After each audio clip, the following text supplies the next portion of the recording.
Hi, late nighters. You never know whenever I'm going to go live because I never know when I'm going to go live, and I have my days and nights mixed up. So if you're here, you're here. If you're not, you can catch it later, maybe. Um, who knows? Depends on how it flows. But tonight I want to talk about, or I guess it would be this morning, I want to talk about the I am that I am. And let's see, I named this thing a few different things. Um, okay, if you guys caught my premiere the other day, I'm so sorry I slept through it. I had a friend came over. Oh my! I went over to look at the actual screen, and my volume was on. No. Anyways, so I had a friend with an emergency, like a paperwork type of an issue from, stuff I did before all this, my last incident with a drunk driver and stuff put me kind of out of commission, so to speak. So I was helping her out, and I thought it was just going to take a little bit of time, and it ended up taking all night long. And then the premiere was already set up. That was already done. But I take a quick swim, and then I barbecued a cheeseburger, fell asleep in the sun, woke up, and it was like 10 in the morning, a little bit sunburnt, and I was like, oh, I'll take just a little nap. And I didn't wake up until 7 o'clock that night. I missed my premiere, but that's okay because, like the video was already there. Everything was already there. And I went through and read through the comments and stuff like that after. And to understand the direction I'm trying to go with this is we've been so left-brained. I really don't like it when they say patriarchal or even matriarchal, because I think that causes a division between mankind. I would rather say right brain, left brain, or things like that. But so we've been left brain heavy, logic, science. 1 plus 2 must equal 3, or 1 plus 1 must equal 2. When on the right side, the creative side or the spiritual side of our being has been completely neglected. And we're at a time now where we're going through restoration. So in the meantime, how I'm trying to present things that are palatable, or trying to be palatable, is I'm trying to remember before all of this craziness started happening in my life, how my way of thinking was. I was very analytical. Most of you guys know, I'm an accountant. My degree is it was a business management, with a minor in accounting. So of course, analytical mind, completely left brain, and then to have all this stuff open up. But see, it's taken me 23 years, where it doesn't have to take people 23 years. You don't have to fall in all the holes I did. Plus, 23 years ago, people were not talking about these things like we are today, and which also helps the conscious evolution expansion for many people, that you don't have to fall in the holes or be ashamed or not have people to talk to about anomalies and phenomena that we would consider to be unexplainable. I mean, unexplainable. I mean, that's the best way of putting it. And no, you're not losing your mind. I'm going to tell you that right here, right now. And you're not the only ones going through it. So I'm trying to put the videos together where there's actually some science. There's actually some data. There's actually some left brain facts involved in this, and I'm going to pepper those in so that way it can make sense to no matter what angle that you come into it, you can understand it, and you can move along with it at ease, because number one, everything's done by free will. We all have it, everybody. We have free will. And with our free will, we make our choices. And with our choices, we make our discernment. And with our discernment, we then choose for ourselves uh, what direction that we're going to take. It's a narrow path because each of us are so unique and so different. It'll be different for everybody. So to try and put it into, a neat little package to say, okay, it's going to be pink, pink, pink, pink for you would be ignorance. That would be ignorance. Or to say that my way that I went through this process is the way that everybody has to go through it would be stupidity. And that would be, I would have no wisdom in me and no knowledge at all, because I understand the uniqueness that we each are, even though we're all one, unity and diversity. We all come from the one, and we all have that in common, and we're all able to do all things. We're still a one of a kind being. There's a purpose for you. There's a purpose for me. And only it's going to be unraveled in me, just like it will be for you. So, hi, Mixed Native. How are you? Port Dirt Farmer, Surfer Girl, whatevs. Love that. And Sweet as Sugar. If you guys have noticed, I haven't really said anything. I just kind of just started doing it. If you look at the credit rolls at the end of the productions that I make, the people who are under the special things, those will be the patrons and the channel supporters. And if I get, if somebody helps out with, helps this channel, helps the expenses, or helps me to help somebody else that may need help, your name will show up in the credit rolls. So that way, number one, that I know that what you're doing to help out. And even if it's less than a cup of coffee a month, it doesn't matter. Any help is help, and all help is greatly appreciated. So that's where those things come from. So the I am that I am, and then what does this mean to us? And I did pull up some information that I want to share with you guys on Genesis, which is in the Bible. If you've read the Bible, you'll know it's been changing. It's not the same as it was when I read it when I was a child, but we're changing. But we're just going to look at Genesis. Genesis is the creation story. It's like the beginnings, and there's some interesting anomalies even in that book that talks a lot about the synchronicities of things that are going on here and now based on our choices and things that are going on with us. And we also want to talk about, what does it mean to be free? What does it mean to take your power back? What does it mean to be sovereign? What kind of responsibility comes with those things?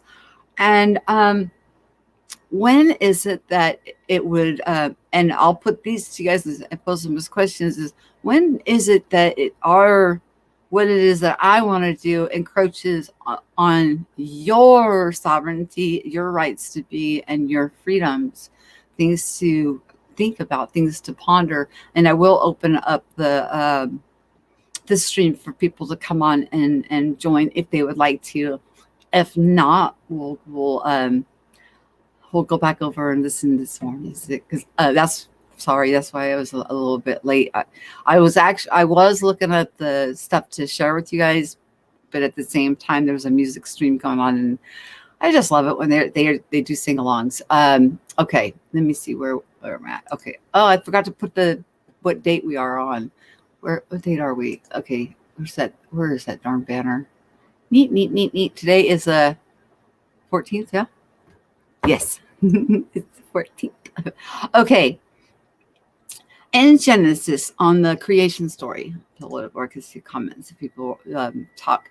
Guys, please talk in the comments so that way I can know if you can hear me and the sound's coming through. My computer did some crazy updating, and I had a heck of a time even getting my freaking camera, which is a built-in, to even come on. And I want to make sure that you guys can hear me okay. Okay. Um, the I am that I am as a being by our nature. And this is going to be kind of leading into what my next video production is going to be about. My video productions, you're probably not going to get them as often as you were. I'm putting more into them. I'm writing them, storyboarding them, and then making my gifts and then putting them together like I did the last production. Last one that I put up was let's see, the last couple. It's about the changes. We used to have north, south, east, west, and now a compass now has not 4 directions, but now 16. And then elements, north, south, east, west is not north. I'm sorry, elements, earth, wind, fire, and water. Now then changed when I was writing it to earth, wind, fire, water, and ether. So there was 5, right? And then as I was in production, I looked again just to check, and it had jumped to 8. So then I had to add that into the production. And then as I'm still working on that video, it had jumped to, now we have 10 fundamental elements of creation. They all have their little symbols, they all have their significance, and they all have a sustenance on the realms in which we inhabit. And I say realms, and I'm going to explain why I say realms here in a moment, because it's actually even in Genesis, when we read it, it does talk about realms. Okay. And this is not a flat, and this is not a globe conflict. This is realms of experiences and realms of different levels of being. Are you on the face of the earth? Are you on the earth? Are you in the earth? Things like that. So it's going to be pretty interesting. What's up, PDF? How you doing? I had missed you, buddy. I've seen you a couple times on Spirit's place, but I think we like are crossing paths. So anyways, the I am that I am. Why do we say I am and I am? I am 100% physical. I am 100% spiritual. So can we be a 200% being? Well, the right side of the mind says yes, we can. Now the left side analytical side saying doesn't equal out. Well, it is about balance. Okay, we're not going to be 50% one and 50% another. And in the next production, you're going to see when we're looking at spiritual health, which also was in the last post, on some of the things that could manifest in our physical body that is actually coming from the ether realm, is warning signs to us that something is going a little off on that part of our being. Well, when we're totally ignoring that side of us, then of course things are going to go a little off on our health and wellness and things that are going on around us. We've been completely neglecting a whole half of our essence. And in neglecting that part of our essence, we've introduced, crime and hurting each other, one-upping each other, competing with each other, jealous of one another, coveting. And this has to do with the different realms that we're going to get into in a moment. And then manifested aging, sickness, and different things. Now, I'm not saying it's 100% from the ether realm, but from the research that I found, it says approximately 80% of any type of illness or affliction that we succumb to is based on a spiritual nature, the etheric nature coming into a physical being, and for us to get a warning sign so we can take action. But if we don't understand what is going on at all, we're just totally ignorant to that part of us, those warning signs go unheeded. And then we go to the doctor, we get medications, and then we suffer with the affliction throughout the rest of our life, putting a Band-Aid over it and just suppressing the symptoms of it, but never really getting rid of it. Well, what if I was to tell you that if we took care of the root cause, which would be whatever it is that needs to be corrected on the side that we've been neglecting by acknowledging it, we could take care of these things from their root. I'm a living testimony to that. I was on a cane going into a scooter chair, nerve damage down my right leg, and no mobility at all in this arm. I mean, I had no use of this arm. And you can see I'm using this arm, and I'm not walking on a cane anymore. And I never got in the scooter chair. And my doctor has all the records to back it up. How do these things happen? How?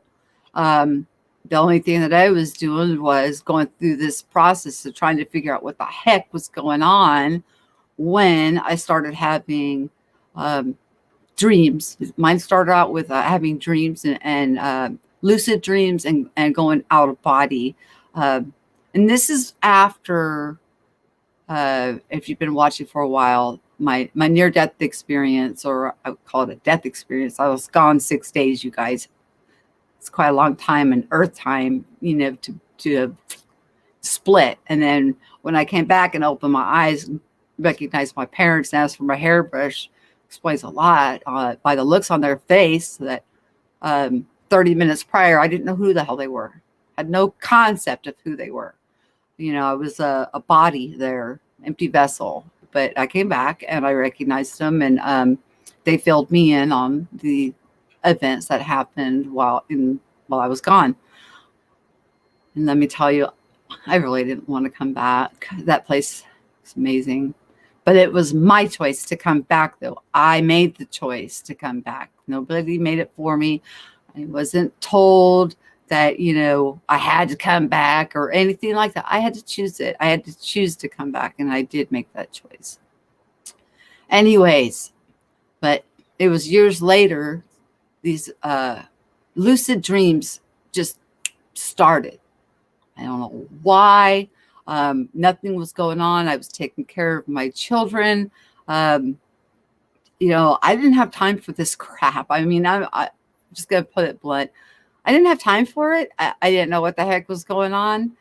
So I went to the doctor. They said, "Oh, you're having night terrors." They gave me a pill. All that did was make it harder for me to wake up when I would have what I would consider to be something of a nightmarish type of a dream. I had no idea that they were two separate experiences, because I had no problem with having lucid color, vivid color dreams. None. It was when I was exiting out to go different places, I come out and it was dark in my room, and I thought shadow monsters were trying to get me, and it scared the crap out of me. So, and I just mixed them all together at that time. And this time is evolved. I would discuss these things with my husband, my parents, my children, of course, knew about it, and my doctor that gave me the medication. But back then, that was it. I didn't talk to anybody. Who are you gonna walk up to and say, "Hey, by the way, do you have dreams?" and then have them come true? I mean, come on. They would have looked at me like I was crazy. I would have looked at me like I was crazy. I wondered if I was going crazy. I mean, just wasn't a normal thing. And then as time evolves, other things come into our awareness. But it's not that it's foreign to us. These things are all part of us. And we could recognize it by knowing we have gut instinct. We have gut instinct that goes on within us. You can walk into a room and you can meet new people, and maybe somebody kind of gives you kind of like the chills or something, or get a feeling from them. Where's that feeling coming from? It's your intuition. It's your gut instinct. It's the ether realm. It's that part of you that's sending up red flags that there's something not, that this person may not be a healthy person for you to be around.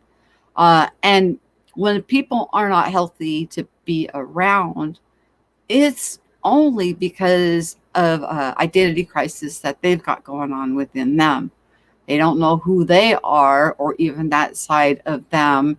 And they're just in the dark, and identity crisis and a lack of self-awareness can cause mass confusion and harm to people, just because they don't know. They just are not aware. So, yeah, boy, sorry I missed the premiere. I just gave my excuse for that, so I'm sorry. In this world, unless you are, is it okay? It's impossible to manifest anything in this world unless you're satanic. See, that's one thing that I also had to come to grips with too, is there is not a God over good and a God over evil. There's only one creator, there's only one. And when we started gapping ourselves from the creator, the more we gapped ourselves, we kind of started making these boogeymen or scapegoats to lay the blame off of. So we could say, oh, the devil made me do it, or this, or it's and there's no other way to explain. Like I said, it's a choice. It's always, we all have free will, and we have to choose to want to walk this out, because I never sugarcoat it, because it's not an easy journey. It may be easier now, like I said, because some have been through it, but it's hard when all of the things that we thought that we knew, or that we were really rooted or grounded in, or that we thought are that by our own strength and our own brain capacity, it's actually pretty worthless when it comes down to finding out that we could be connected back, walking with God, the promises in the cool of the day. But you could call it your higher self, or you call it spirit guides, the universal consciousness, whatever. Now, there are people that are satisfied with having their sixth sense fully operational, with heightened acute five senses, and they don't connect. They don't go that one step to punch through the glass ceiling. But then the accuracy rate of what they see and say will vary, because it's still they're still kind of got that gap thing going on, and not seeing the oneness quite yet of understanding their divinity and beauty, and that everybody has. I mean, it's not a certain elect people. It's not a us versus them. And that I did want to bring that up. When it is that what it is that I'm desiring to do. Let's say there's something that I want really, really bad, okay? And I want it so bad, I want it to manifest in my life. But in order for it to come about, it's going to oppress another brother or sister. Do I have the right to get what it is that I want? The answer is no. If my desire harms, hurts, oppresses, steals, mutes, or disturbs anybody's freedoms of movement or rights to be, then what it is that I'm desiring to have take place in the experience of expansion I'm desiring is an error, and I need to check myself. It's about taking responsibility for the actions that we do to one another. It is truly about opening up our heart and understanding that even if, I don't care if people are asleep or if they are hyper awakened and aware and activated in every single gift possible connected to the universal consciousness, it does not take away the I am that I am that's within every single person. It is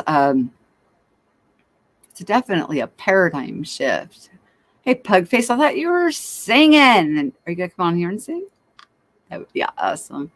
Did I run everybody off? Or like StreamYard will like go up and down, up and down. So anyways, so when we, even on like these places, these platforms, if I go on to somebody else's platform, I'm going to respect it because that's their house. And whatever their rules are, I'm going to respect their rules. And then, and likewise, I wouldn't go into my neighbor's house and let's say they don't smoke, right? And I'm not going to go into their house and light up a cigarette. It's respect for each other, and it's taking responsibility for our actions. And again, without encroaching our will or oppressing another from expressing themselves. If they're expressing themselves and it doesn't hurt, harm, or do anything to molest your freedom of being, we don't have the right to judge them either. So it kind of works in the fashion of, let's say I like to drink beer. I want to drink my beer. And that, maybe I like to get a little sloshed. I mean, I don't drink, but that's a personal choice. That's my own sovereign choice. Because, if I would have picked up drinking after my daughter was killed, I would have never set it down, and I knew that. So I didn't pick it up. But I like to drink, and I'm drinking, and I'm at home, and I'm not bothering anybody. What business is it of anybody else's what it is that I'm doing in my private life? It's none of their business, and we shouldn't judge each other on such things. Where it encroaches onto somebody else's sovereignty and freedom of movement is if I was drinking and then going and walking into your house and using your restroom and cooking myself something to eat or messing up your place or doing something. That's when you have something that, where it is disruptive. As just an example. So, just to give some understanding on that. And where we're going in the next video is going to be discerning the level of spirituality. What is a safe level of spirituality that we need to be at a minimum of acknowledging that part of ourselves, so that we're no longer, falling for the grand illusion or, needing to have governments and police and all of this stuff over the top of us to have to maintain us because we're acting like animals, because we're not animals. But when we're very left brain and stepping on each other, we should do act like it. And in the Bible, there's several different ways of looking at that. You can look at Esau and Jacob. Esau was born first, right? He was the firstborn. He was the red man. He was hairy, and he was the hunter, and he was the killer, and he brought back the giant's head, right? And then his twin brother is Jacob, and he stayed close to the tents. He was the tender one. He took care, the sick. And so then you've got the first man, and you've got example of the second man. But it's like the first man unites with his wholeness and becomes the second man. You can look at John the Baptist, so, dressed in furs, eating wild honey and locusts, running around in the forest or whatever, and he baptized in water. And then you've got Jesus that comes up, and John baptizes him, but then John says, I must decrease so that Jesus can increase. Again, we're looking at the old wild man, left side only, and to the new, coming into the understanding of knowing that he's a dual nature being, not a duality being. Dual nature. We have two natures to us. We're physical and spiritual. We operate in the ether realm and in the physical realm, and we need to be in balance with that in order to function, whole, to become whole. And a lot of stuff that's going on right now, we see it, these changes and all this crazy stuff going on. You can't help but to notice something's going on. I mean, even people are like totally, out there with how they're behaving towards each other, or they're completely subdued and walking in peace. Why such a variation between people? Why such a big gap? Hi, Pri, how are you? Hi, Flat Accord Music, how are you? Why such a variation in how people are interacting with one another? Why such a big gulf? What's going on? And I'm going to say there's no rhyme or reason to who's making the free will choice. You hear the call, you answer the call, you start walking the walk, and then off to the races you go, and the changes begin. And I have to say, it almost seems like super duper dark before the light comes out, and you're like, oh my gosh, oh my goodness.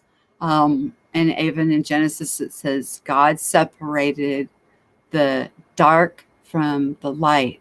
And then it also says that in God, there is no darkness, there is no shadow of turning. So to think that we can create a God over darkness is in our own imagination.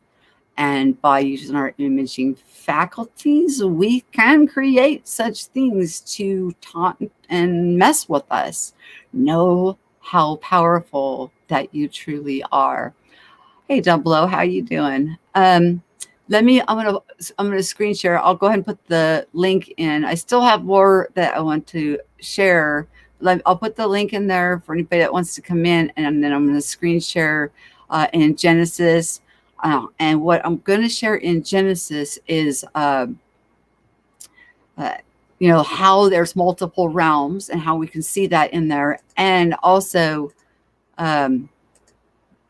not just multiple realms, but that paste. Okay, that in the multiple realms, before one realm is destroyed, there's an evacuation. And that's what I'm mainly going to be sharing tonight, is about the evacuation that comes. Let me pin that comment and top. I think that has to come in, and I think that makes it go to the top. I think I learned that from Spirit correctly. So everybody's blue. Okay, change. Let me change him. Okay. Okay, Puggy should be changed. Okay, then get dirt from her. Okay. All right. Those are people that I know. If I know you and I've seen you before, then I'll turn you blue. I'll turn you blue. Okay. Now, it says 3, but I don't know. There's more of you guys chatting in there, but you know how it goes. I mean, I'm telling you, YouTube's mad at me because I slept through my premiere. Yeah. My bad. I was tired. So sorry. Okay, let me do a screen share. Screen share. And it is, how do I, it's under, so let's see, hang on. Not that one first, this one. Yeah, Cain. We're gonna talk about Cain first. Okay. And now this, I'm gonna tell you right off the bat, I am not a religious channel. I'm a spiritual self-development, knowing yourself, know your power, take your power, walk in your authority, your sovereignty, and it's just, the clues are just everywhere. So, okay, let's see. And let me go back to see if it's sharing the right one. It is. Good. I'm going to open it all the way up. How do I do that? There we go. Now I'm out of your way. And, okay. Go back over here. Okay. In Genesis 4:11. Oh, sorry.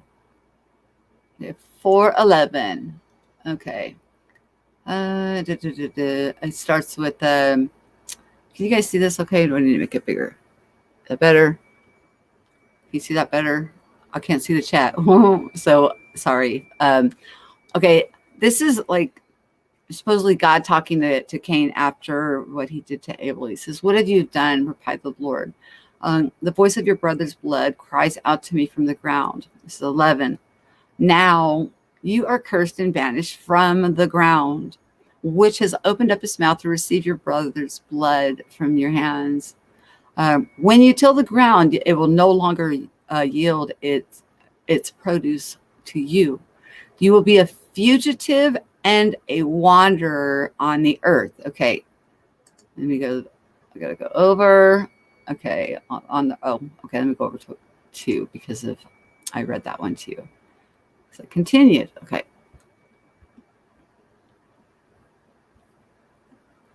Okay. But Cain said to the Lord, "My punishment is greater than I can bear." And it says 14, "Behold, this day you have driven me from the face of the earth, and from your face I will be hidden. I will be a fugitive and a wanderer on the earth." So now we're talking from being in the presence of God, in the face of God, that now he's going to be a wanderer on the earth. Okay. And what I'm trying to explain here is that even in the Bible, it talks about different realms, not quite, it's not like, it's like I said, it's not a flat thing, it's not a round thing, it's a round thing that lay upon another. Okay, and he says, "Not so," replied the Lord, "if anyone slays Cain, then Cain will be avenged sevenfold." Now that's where spiritual law comes into place, or the law of karma. Whatever is done to another divine sovereign, well, you should expect to reap what you sow. Don't hurt somebody unless you want to pay, the price back, because that's breaking a spiritual law. "And the Lord placed the mark on Cain so that no one who found him would kill him." Now, remember, many of us, when we would read this, even as children, would question, if Adam and Eve are the only people and Cain and Abel are the only children, who the heck is Cain talking about when he's saying, "They will kill me"? Who's they? Well, he was being taken from one realm down to another realm, another way of being. So let's go on to the next. Make sure I got it all for you. Okay, yeah. We'll read this one, and then we'll go to the other part of Genesis. So Cain went out from the presence of the Lord and settled in the land of Nod, east of Eden. Okay, now let me explain something. I know I didn't start from the very beginning, but I want you to think back. Anybody that knows their Bible at all knows that they were in the garden already and then been removed already once. This is already once removed, so a realm down. They still had communion with universal consciousness, God Almighty, higher self, in this other realm that which they inhabited, but not walking with the Creator in the cool of the day like they once afforded before the first fall. And so now we're talking about Cain, and now he's fallen now to another realm of existence, and the land of Nod. The land of Nod pretty much speaks for itself by saying, the land of Nod is like the land of asleep. It's like we all went into a deep state of remembering to forget who we are. Let me check StreamYard real quick, make sure that nobody has jumped in. Okay, I'm gonna add you, double O, and then I'm gonna open the screen all the way back up again if you don't mind. But you can talk still. Hey, look at that! I've got a camera. Yay! All right, but I'm gonna cover this up for a second, okay? Just to finish up with the second part of that I looked up for you guys, and that is, this is to show. Oh, I was going to bring up Noah too, but everybody knows about the flood story. Everybody knows that the world was to be destroyed. But what happens before that destruction? The messengers or the helpers or whoever were put into an ark or taken out of the way before the destruction could happen. And then that's what this one here about Lot And this is about Sodom and Gomorrah. And it says, but when Lot hesitated, the man grabbed his hand and the hand of his wife and his two daughters and led them safely out of the city. Oh, I should probably go back. What do you think, Double O? I think I'm starting too early in the story or too late in the story.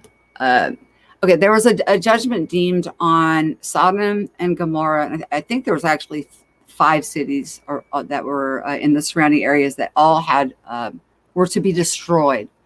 And Abram was his name, and then it was changed to Abraham, pleaded with them, that if there was righteous found there, to not destroy. And they came down to, I think, if there was 10 righteous found there, that they would spare the city. And it came down to they couldn't find any righteous there. So it was determined it would be destroyed. But Lot, who was Abraham's nephew, and his wife and daughters were the only ones that were removed, but they couldn't destroy the city until the messengers were out. So, and that's where we're at in the story. It says, then Lot hesitated, and the men grabbed him by his hand and his wife and his 2 daughters and led them safely out of the city because of the Lord's compassion for them. As soon as the men had brought them out, one of them said, "Run for your lives. Do not look back. Do not stop anywhere of the plain. Flee to the mountains or you'll be swept away." But Lot replied, "No, my Lord, please." He didn't think that he would be able to get that far that fast. Okay, and then I'm going to go on to the next. And Beaker. Okay.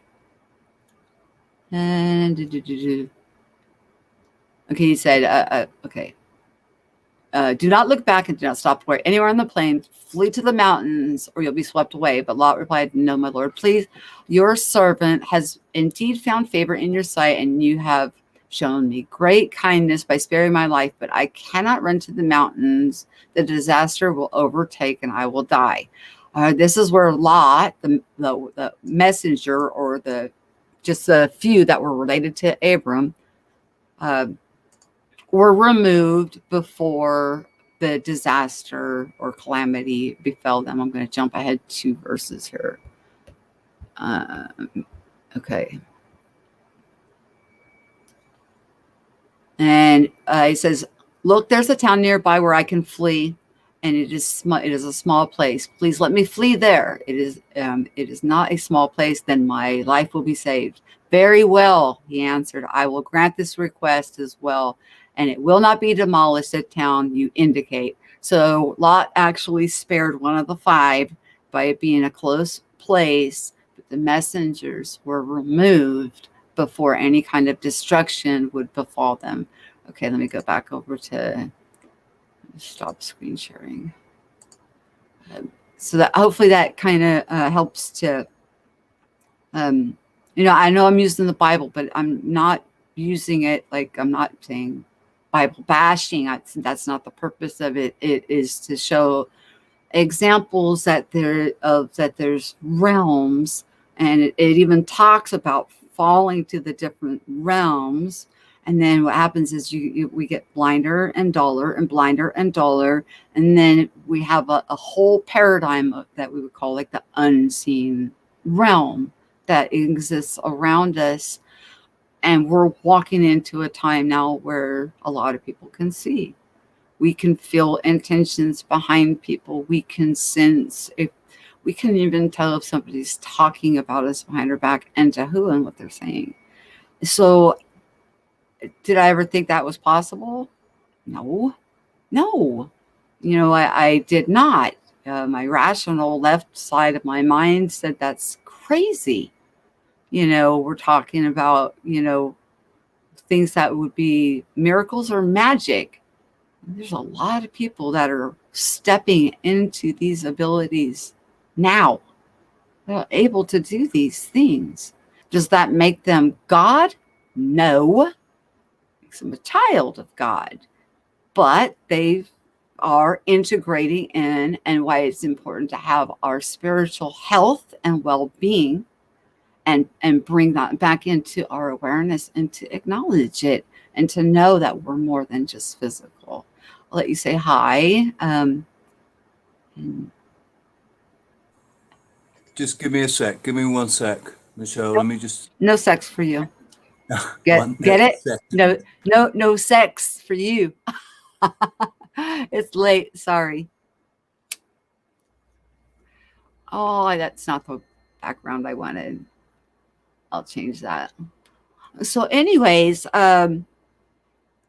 So the graphs and stuff and that was in that premiere came from the 2016 census. That's all they had to work with, and that graph came from the Spiritual Science Institute. So I'm trying to pepper some logical left brain stuff into the work so people can let me put this back to okay. So people can integrate in whatever direction they come in, because I know how long that it took me. I know how many holes I fell in. I know how much doubt that I had in me. I know that I had a big obstacle, and the big obstacle was myself to come into. And just because Double O's in here, you guys, just because Richie's in here doesn't mean you can't come in. Now I'm opening up the floor, because it's really important. It really is important that we understand our spiritual health and learn how to acquire it, attain it. And that's what the next video is going to be on, to be able to gauge it. And only you are going to be able to gauge your own spiritual health and well-being. Only you.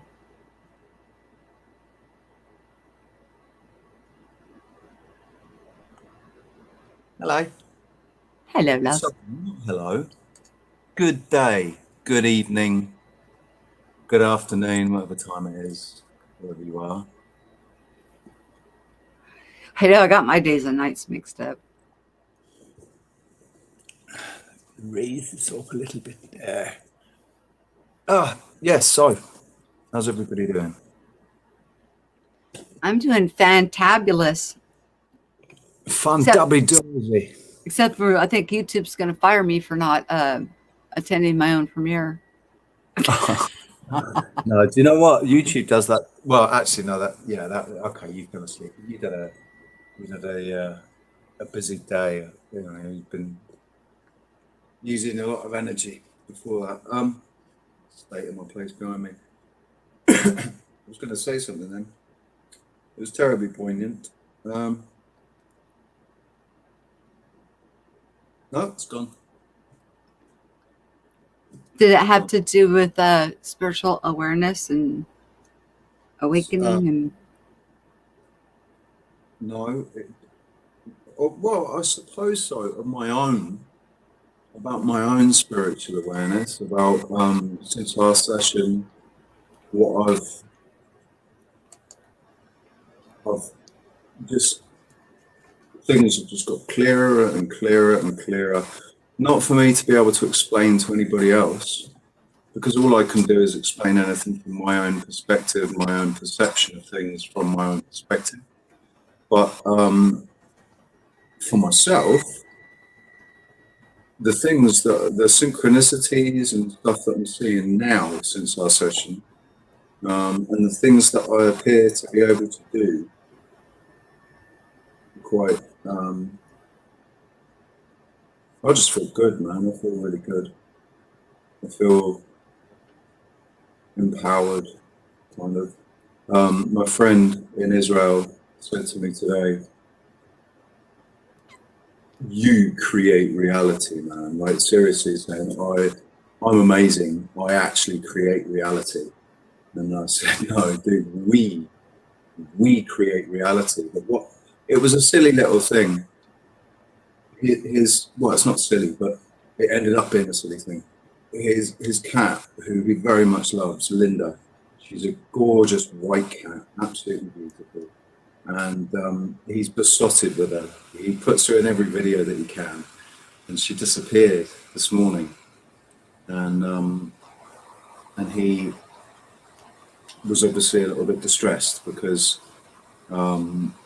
you know, of all kinds of things were going through his mind. She's got out of the house, she's out on the street, she's going to get hit by a car, somebody might have stolen her, you know, all these terrible thoughts. an anxiety that was building up because of it. And I said to him, I was absolutely certain when I said to him, dude, don't worry, don't fret. All that's happened is she's gone out for a wander, and she's fine. She's coming back. I can see it. I can see her coming back. Now I can see her coming back into your house. And it was like 2 minutes later, he messaged me and said, just, you know, like really, really happy. She'd gone to the shelter, and she was in the shelter, and because he's in Rehovot in Israel, so he can hear all the missile and see the missiles, and hear all, they've got sirens going off all the time because of the bombing, because of the problems between Israel and Palestine at the moment, and Hamas. So they're already in a very anxious situation anyway over there. He's already in a well, he's not in a state of fear, because obviously he knows what's going on, and he knows that there's actually no danger to him or his family with what's going on. This is all just a big pantomime. It's a big show, expensive firework display. But that air raid siren going off all day long creates, even you can know exactly what's going on, but that tone creates panic, even in the most level-minded person. If that, we had that going off last year, they sent it off last year, when they first instigated the lockdown. They were driving around with that thing going off, and it's horrible, man. It's a horrible noise, really intrusive and so loud, completely intentional, obviously, completely intentional, just to put people into a state of panic, because they don't think straight. People go into that state, into that fight or flight, and they don't think clearly. So he didn't think clearly when his cat disappeared. But I could actually see it. As soon as he said it, I saw her walking back in the house. I didn't even have to imagine it. I saw it. And I told him, and that's basically what happened. She'd just been in the shelter, and then she came wandering back.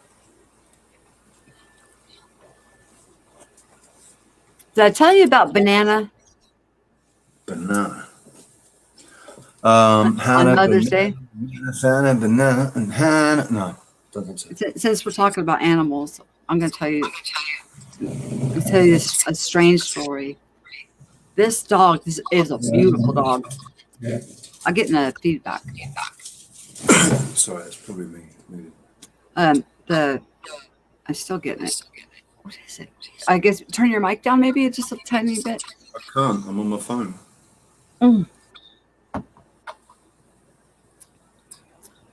Or mute just for a second.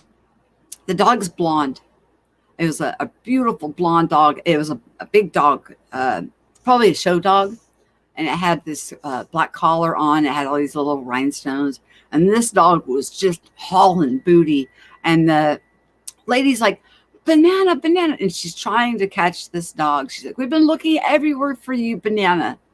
And I was out on my mom's patio deck, and then my husband was off to the side over standing in the bushes. And I said, did she say that dog's name is Banana? That dog went to a dead stop, looked straight at me as if it was looking straight through me. Ears went pink, and just stood there. In the meantime, the lady had just about caught up to Banana.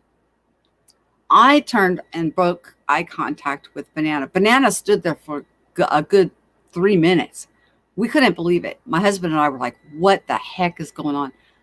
I turned to open the door to ask my mom, do you still have a cat leash? Because I could sense I could walk up to the animal and I could put him, even if he on a cat leash. So, because she didn't have a leash with her or nothing, and this dog was a big dog. I've never seen anything like that. And then when she started to catch up, she starts to apologize for Banana. I'm like, Banana is a doll. What are you apologizing for Banana for? Banana didn't do anything wrong. But that dog was in full running. And I said, is that dog's name Banana? And not like I was calling to the dog, I was saying it to Joe. And that dog's went and shifted and faced me. And then its ears like just perked up. Like it was just sitting there, not just looking at me. It looked like it was like looking through me. I mean, that dog was evaluating the situation. And it was interesting. You got to turn your mic back on, sweetheart. Honestly, I think that that dogs and cats, animals in general, are able to see the energy around us. So that, you know, like you can see people's auras. I can, if I concentrate, I can see energy, but without color. And I think that dogs and cats, they can sense the energy in exactly the same, or maybe not. Sorry, not in exactly the same way. Like they can smell the energy, and they can hear the energy, and maybe they can see it as well. You know, because they do have different. Obviously, they have a different sight to us. Their eyes are much more sensitive. They can see better at night, so it makes sense that they would be able to actually see our auras, and possibly even if we've got entities with us, guardian angels, or the high, you know, if we're walking with our higher self all the time, then the animal's going to see it. And we've always known that dogs can tell, you know, a bad person and stuff. All these stories of dogs and personal experience of dogs that just, they get a sense about somebody, and I already know something about that person, and I see the dog gets a sense of that person as well, and it's like, yeah, dogs know. And cats are weird, because cats are so much more kind of sovereign than dogs, aren't they? They're so much more their own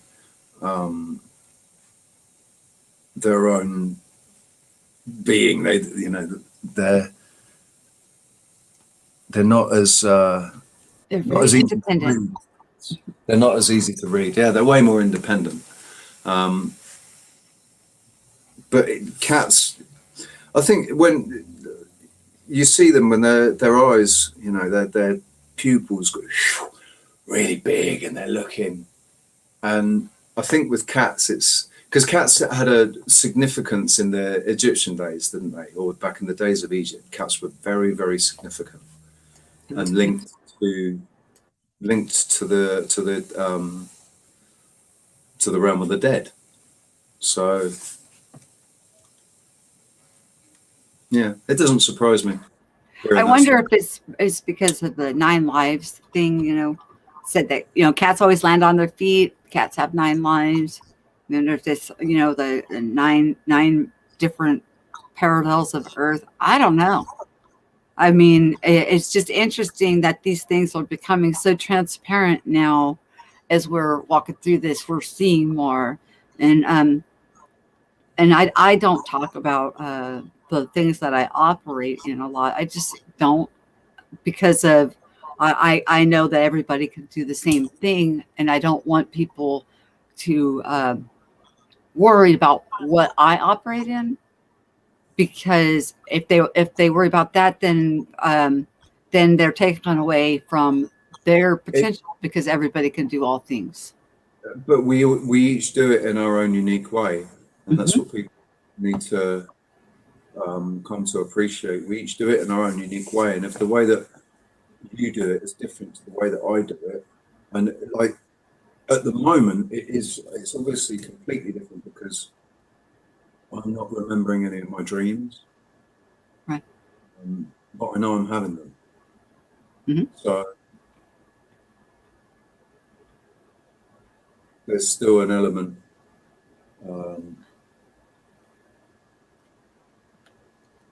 I'm not having anything kind of confirmed to me, or, you know, in my dreams, but I have this really, really strong inner knowing. It's like, it's absolutely Unlocked. I can't explain it. It's gnosis, I guess. It's gnosis. There are some things that I know. I know that I know them, and I know that they're true. I know that it's real. It's just there's no way for me to describe it. And it's not like you studied it. It's just came from inside, came from within. Well, I've been studying it all for the last 8 years, so Oh, okay. um, but things that didn't make sense before make sense now. Ah, You like a know, puzzle when snapping together. Okay. well, it's like having X-ray glasses on, having X-ray vision, you know, to see,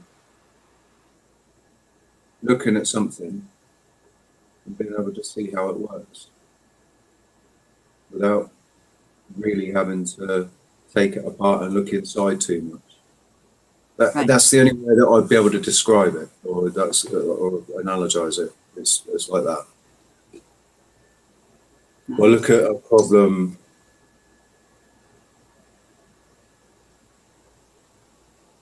and it just unfolds. Like it's like the what's that? What's that complex knot? It's a really complex knot, and it's like that knot just goes and just falls apart. And you've also had some surprising physical changes here lately, and that have benefited you in your life too. So, that's some That's of the side that's effects another. too. So that's a funny one, right? Um, what I've noticed is it's completely connected to what I'm watching, to what I'm taking in. Yeah, through your gates.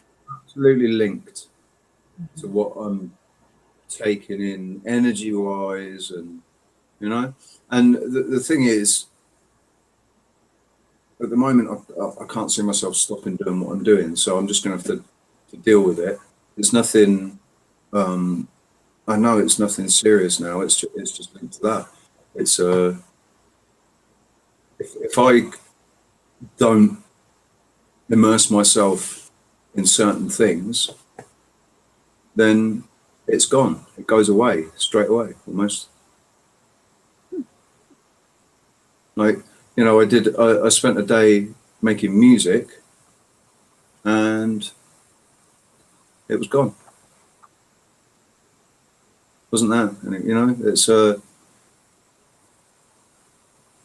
you know what you were saying about stale energy, Stagnant. um, Yeah. stagnant energy. Yeah, it's this isn't this isn't stagnant energy that I'm bringing in, or well, maybe it is stagnant energy I'm bringing in, but it's energy that I'm bringing in to my being. I'm processing and then letting go. Not, I'm not remaining attached to it at all. I'm trying not to, anyway. Alchemy. Yeah, basically. You're taking one form and you're changing it into another and releasing it. Hmm. It's alchemy. It's because we put it into the left brain and said it's taking a common metal and turning it into gold. It's alchemy. Alchemy is changing anything from one form into a better form. Hmm. So yesterday, right, I spent a couple of hours having to listen to Klaus Schwab, right, and that guy. Oh. Just the sound of his voice, as soon as he starts speaking, it's so offensive to me. It is so offensive to me listening to that man speak.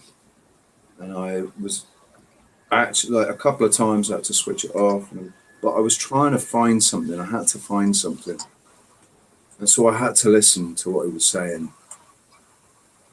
And today, I'm experiencing that pain that I had before. And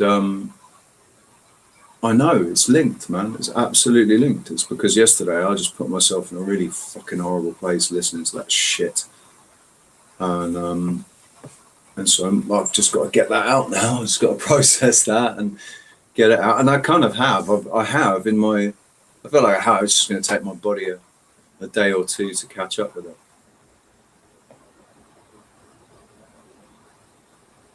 I feel great though. I mean, it's just that basically I just feel like I've hurt my back. That's what it feels like. I just feel like the muscle down here on the left side, behind where our kidneys used to be. Our kidneys aren't there anymore. And you know, like your rainbow inside of you has a lot to do with you know, wherever the pain is located, that there's something going on with that, you know, vortex, a little bit of blockage or something could be going on. It just needs to be released, and then everything will flow. That walk down to the beach, you know, going down to the beach the other day for a couple of hours and just, you know, watching the dogs playing, and that was brilliant. That fit, you know, that I noticed that in my body. Like when I got back, my You're using muscles you're not used to using. That's normal. It's like 10K or something, but my my hips, they weren't hurting, they were sore, but it's that you know, and then my muscles, they were sore, but it was that really nice. Anybody that trains, anybody that goes to the gym, it was that nice burn, you know, where you know you've really worked hard, and it's a gratifying feeling. Good. Because we are both 100% physical and 100% spiritual. Do you remember? We got that bad loop again. I know that you did some research on this yourself, on the Council of Nicaea. One of the biggest debates that they had, the biggest conflicts, and they kept voting on it, was to either deify or humanity, or call him a human, Christ, Yeshua. Now today, people will say that they don't even think that he actually really walked the earth. But one of the biggest debates they had was they couldn't reconcile the left brain of 100% being in spiritual and activated in all of his spiritual gifting and all of his abilities and fully connected, and being 100% physical. So they voted over and over and over on it when they were putting together the canon. Was it you that did all that research into that stuff? May have been somebody else. But I do remember that was one of the biggest arguments. Yeah, my research wasn't that sort of that deep. I didn't. I looked at what. I mean, I looked at, you know, what was canonized, and then I concentrated on what wasn't, what was left out. Mm-hmm. So yeah, I don't think that was me that did that. Okay. That's going to be in the next post. I'll do a little research to make sure I got all the facts straight. But I know that came into. I mean, when I go and spend my time, I get information, and then when I get the information, then I'll write it down.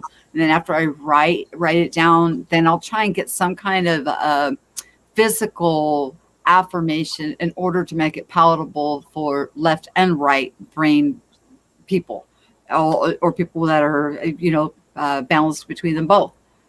Everybody can have something palatable from there to reach across, you know, to remember my beginnings, and then also to help others if it's able to be done and they can get something from it, get something from it. But if you can't eat from that buffet table, maybe there's someplace else, that will help people grow into their understanding. The thing is, it's all about making it palatable to each individual taste, isn't it? And we've all got. I think that there's atheistic scientific people out there that if you were to explain it in the right way and use the right terminology, they'd understand it. They'd click with it more. It might resonate with them more. It's all about the words that we use. We've engaged in the biggest game of wordplay ever. I've just put up a brilliant video. It should be uploaded now. This guy in America taking the vaccine. He's taking the vaccine. He's going into the place, and he's taking it. He's taking it out, and he's sending it off to get tested. And it's brilliant. It's wordplay. And he's saying, "Don't worry. I'm going to take the vaccine. Don't worry. I'm going to take the vaccine. I just want to see on the. Okay, thank you." And then he's gone out the door. He's like, "Yeah, it's the something task force." He's part of the something task force, but it's absolutely brilliant, man, because that's what they're doing. I'm just about to post up a 30-minute or 28-minute video of him in his car dealing with a traffic stop, and then getting arrested. But it's that whole conversation where he knows his legal rights. He knows who he is, and he's standing there in common law, and he hasn't got a driving license. He doesn't have his vehicle registered. He's cancelled his driving license and written a letter to the driving agency saying, "I cancel this agreement." And he's sitting there in common law saying, "Yeah, I'm not breaking the law because this is not a state vehicle. I haven't registered to you. This is private property, and I'm not driving because Black's Law Dictionary defines driving as basically being employed by the state or being employed. So if I'm not being paid to drive this car, I'm traveling, and that's my God-given right, protected by the First Amendment, to travel freely and unencumbered by any state." Whatever. I can't. Right. I get you. And what was the response that he got? Well, it was very polite. It was a very polite response. The police officers, one was a trainee, so she didn't know anything. She wasn't wearing a mask. It was under her chin. The other guy, you couldn't see him, but he was the guy that was training her, so he knew where he was, but he also knew where this guy was, and he respected it. But he obviously he was caught between a rock and a hard place. He was expected now to arrest him, and so he used the citation that it was he committed an offence, basically driving on a public road in an unregistered vehicle without a license. So he's still arguing that the guy's breaking the law, and he kept quoting the Supreme Court. But this guy's not worried at all. He's just like, "That's okay. This is great. This is perfect, actually. On Facebook, this is perfect. You arrest me, but you are violating my constitutional rights, and there will be a price to pay for it." And there will, because this is going on. There have already been cases won of people that have been arrested for for not wearing their mask and stuff like that. They get taken to court, and they don't have There's no law in the books. The state doesn't have a leg to stand on because it's totally unconstitutional. It's against human rights, and they can't enforce it. So and somebody in England won a case about a mask, and she got awarded like £7,500 Wow. in damages. So it's falling apart for them. It is crumbling, absolutely falling apart. They're desperately trying to keep the paradigm going, but it's being shattered left, right, and centre. So The people that hey, don't worry about people, being here or not. If people still believe in the two God system, what's that echo? I checked, and the echo cancellation is on. I'm going to turn this off. The anybody that still believes that there's God and Satan instead of just one God, they're not going to resonate with this. So you and it's about now. It's time to evolve into the people, the beings that we are. This is where we come to loggerheads with Christians and Catholics, devout, extremely religiously indoctrinated, and the trouble with that is the fear. That's the only reason, is it's pure fear.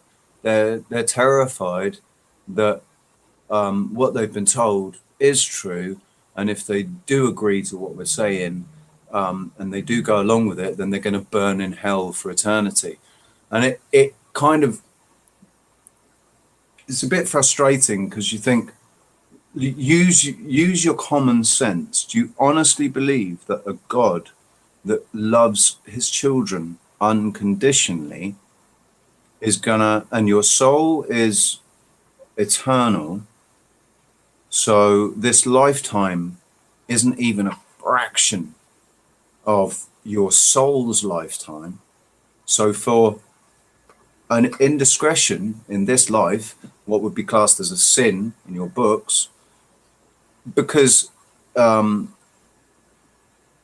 confusion, because of the amount of disinformation that's out there, or let's say little Ahmed that's born in the desert somewhere and brought up as a Muslim, worshipping Allah, and didn't even know the story about the alternative stories, and certainly this story, this Christian story.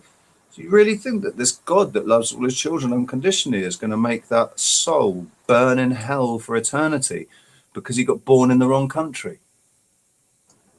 It's ridiculous. An absolutely ridiculous notion. Very same thing. Said the very same thing.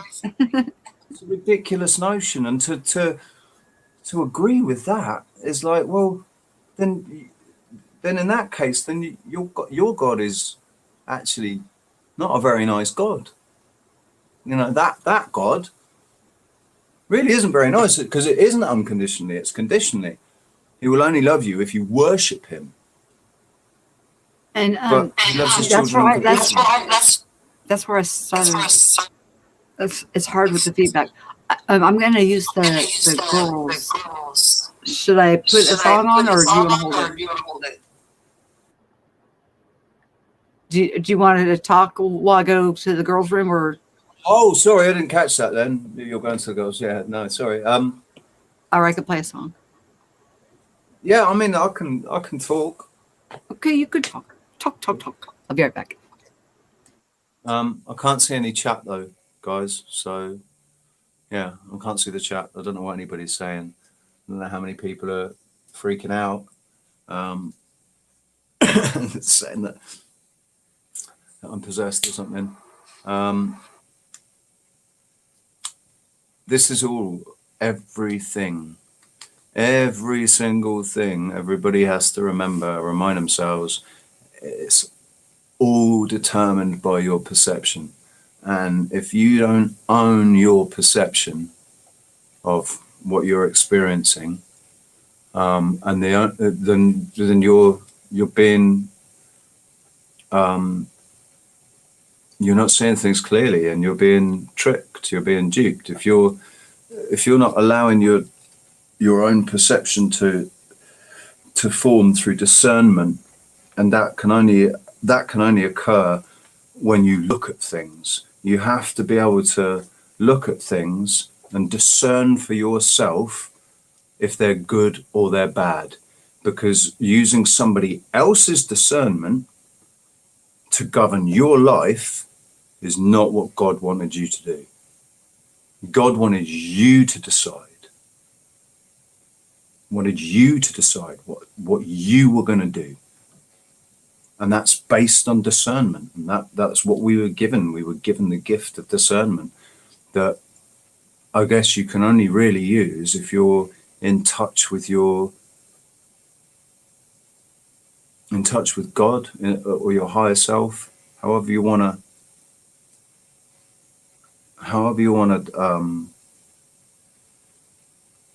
pigeonhole it. There's more than God out there, and he's not out there. He's in here. It's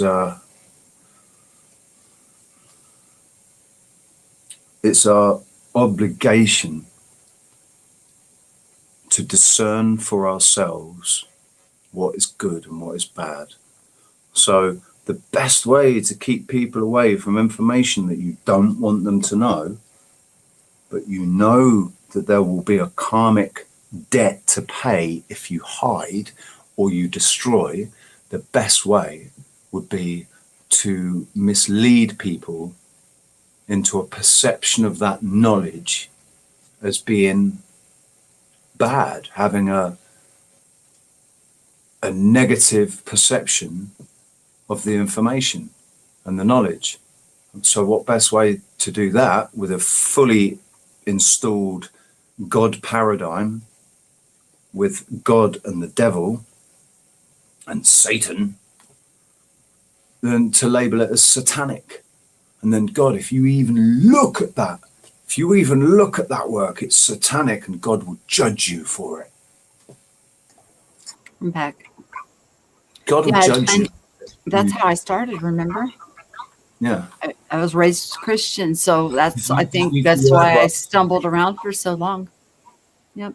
It was hard to reconcile what I was experiencing with what I was raised with. But the same book that I was tangled up was the same book that actually, when I was able to read it, after having what I would call the born from above, the reconnection, reads completely differently than how I read it before, as it was taught to me in that four-wall brick and mortar structure. Your perception of it has changed. Your perception of the parables, basically, it's all about your perception of the parables. And that's why they were given as parables. And he said that. He said that's why I will give this information as in parables, because only those with the eyes to see and the ears to hear it will understand, will perceive the truth. Mm-hmm. We'll see it. Well, they'll be the ones that are seeing the changes. They're going to be the ones that are witnessing these, earth-shattering things that are going on around us.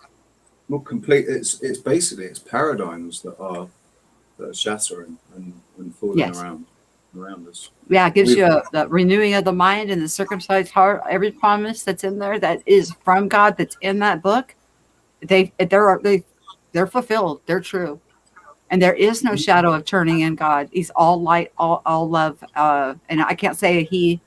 God is all light, all love, unconditionally, equally to each of us, but we still have free will. If God wanted a bunch of us, a bunch of automatons to worship him and do that, wouldn't he have created us as slaves, not free? Some of it is just common sense. Yep.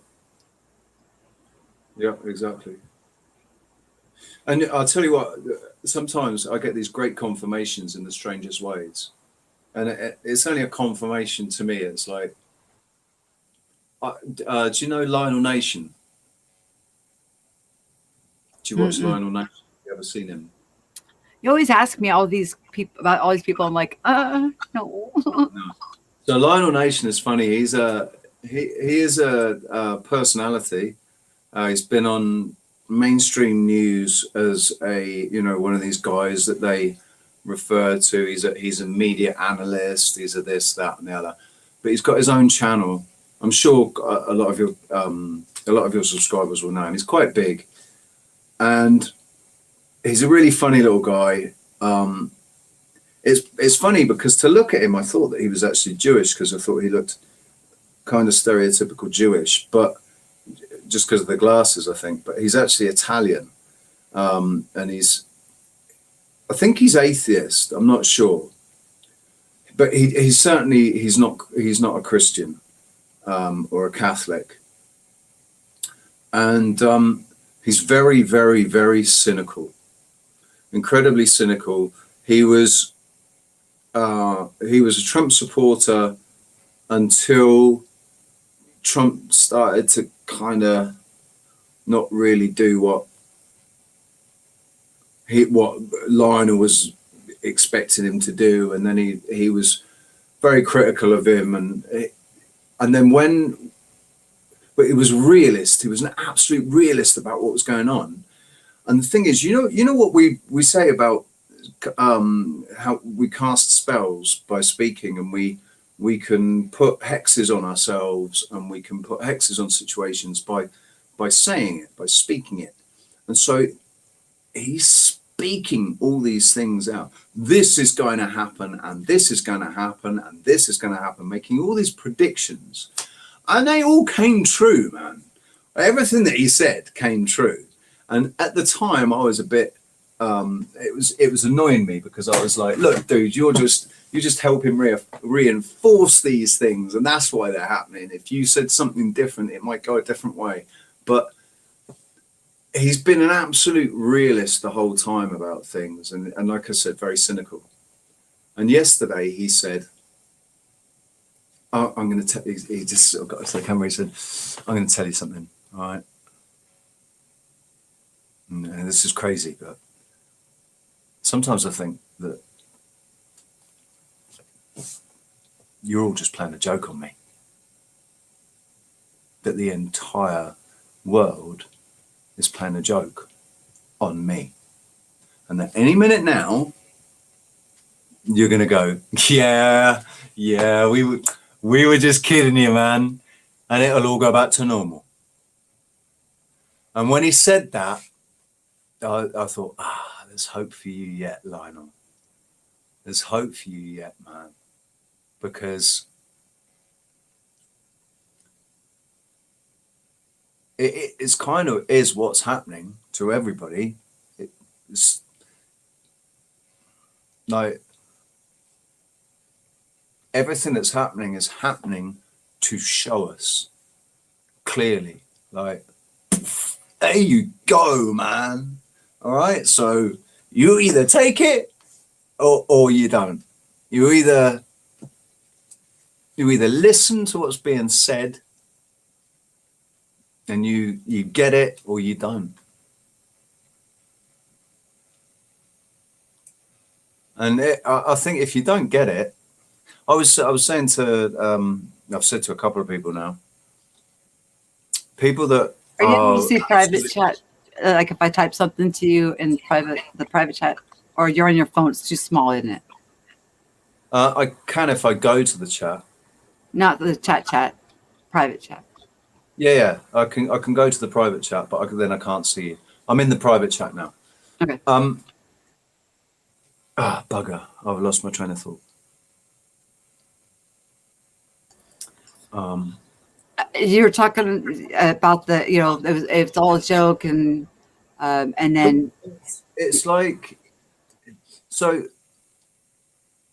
people that love the Matrix and are really into that sort of thing, think of it like the Matrix, and it's these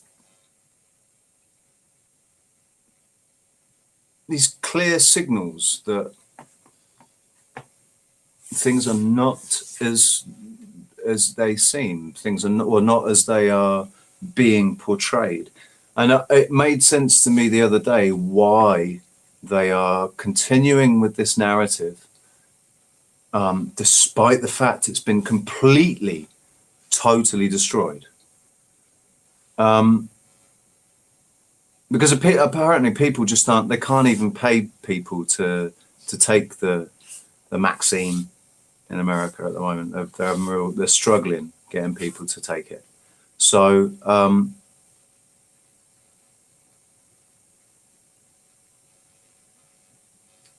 yeah, I've just lost my train of thought again.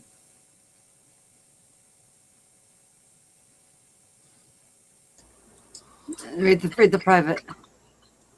I don't do anything without permission. Oh, okay. All right. Yeah, cool. Absolutely. You carry on.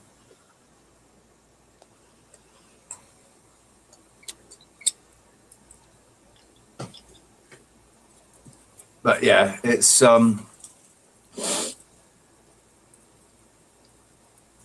people that are still completely, if they're just totally refusing and seem absolutely completely asleep, and all you get is hysterical responses, or then what you have to do is perceive that person as a child, because obviously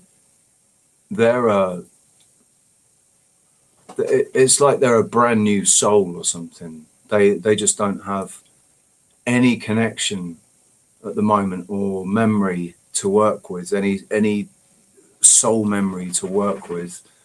They've got no inner knowing. There's no resonating with them. They're just children, and you shouldn't be mean or cruel or get angry or violent with children. You should nurture them and be patient and understanding, and if they don't get it, they don't get it. They'll come back the next time. Maybe they'll get it next time. The sad thing is some of the cruelest people that we, the feedback, dude. Some of the cruelest people that we come across are the ones that we would think, because of the teachings that are behind it, should be the most generous and kindest, but the quickest to judge us or to throw us under the bus. It's really heartbreaking. I think what people need to really come to terms with is that our history is not our story. It's been completely rewritten, and it's not been like this for as long as we think it has. This whole paradigm of kings and queens and government, and taxes and laws and legislations and maritime law, all of this is a fictitious paradigm that's been installed. It's an illusion. That's what's coming down right now. It's coming down, and it hasn't lasted that long. When you look at our existence on this earth, so our soul existence on this earth, from the first soul that inhabited this earth, or the first souls that inhabited this earth, however many thousand years ago that was, they've only had this paradigm installed for about between 500 and 800 years. And every century they are having to fight to reinstall it, rewrite it, reinstall it, rewrite it, reinstall it, every century. That's why every century we've always got these wars going on we don't really know anything about. We only know what we're being told, because we're not fighting these wars. And even the people that are fighting the wars, they only know what they're being told. And when you've got two enemies facing each other, black versus white. You feel better, by the way? Well, How's your clarity of thought now? Yeah. Better? Crystal. Yeah, that's a Crystal. Yeah. Crystal. That's why, you know, like straight away when I looked at what was going on in Jerusalem, and straight away I saw it, I kind of laughed because that's an expensive fireworks show, really, really expensive, and they're doing it just to instill fear into the people. They go around, set fire to a few cars. But fear is a very powerful tool to steal people's power. It's their MO. It's the only tool that they've ever been able to utilize because it's a very low frequency. Mm-hmm. It's a low hanging fruit for them. Their hardest. The trouble was our connection, right? Our connection, our God-given connection from birth, has always been there, and they've been working every century to try and disconnect us in introducing all these chemicals into the air, into the food, into the water. They've been doing that for a bloody long time. And it's Well, it's like this. When we're born into this realm, we're born asleep. We really are. We're disconnected. We come in here just because to have such an experience, we but weren't always, though, Michelle. We weren't it's always. it's a challenge. No, that's what I'm saying. It's even in the Bible that they were walking with God in the cool of the day, and then they fell to this realm, and then Cain went down to this realm, and then you see what I'm talking. And then even Jacob's ladder, he fell asleep on that rock, and he saw the angels ascending and descending up and down the ladder. These are realms, and who are the angels? The angels is every person here, ascending and descending to these different realms of perception. It's not what we think. What we think, what you know, man plans and God laughs, right? Why is that? Because we can't even fathom. Well, there's such a gap. We can't even fathom the love. We're sitting there making a God that's a devil and a God that's over good. That's how large of a gap. But then when you start to close the gap, we're still never going to be able to, wrap our mind around the concept of how God is able to love each of us equally, unconditionally, and see us as perfect, because we have a hard time seeing ourselves in that manner from this perspective. But as we evolve along, we'll get cleaner and clearer. We're conditioned to see imperfection, aren't we? We're conditioned to be able to label certain things as being imperfect, and that's all based on and imperfections make us unique. Imperfections are experiences, and experiences cause conscious expansion, and everything is growth. It's beautiful. And it's only an imperfection in the eye of the beholder. Everything's in the eye of the beholder, because what one person might see as imperfect, another person might find extremely attractive. And that's in physical appearance of people, of places, cars. It's shown to us all the time, because we all see things our own way. We all identify with things our own unique way.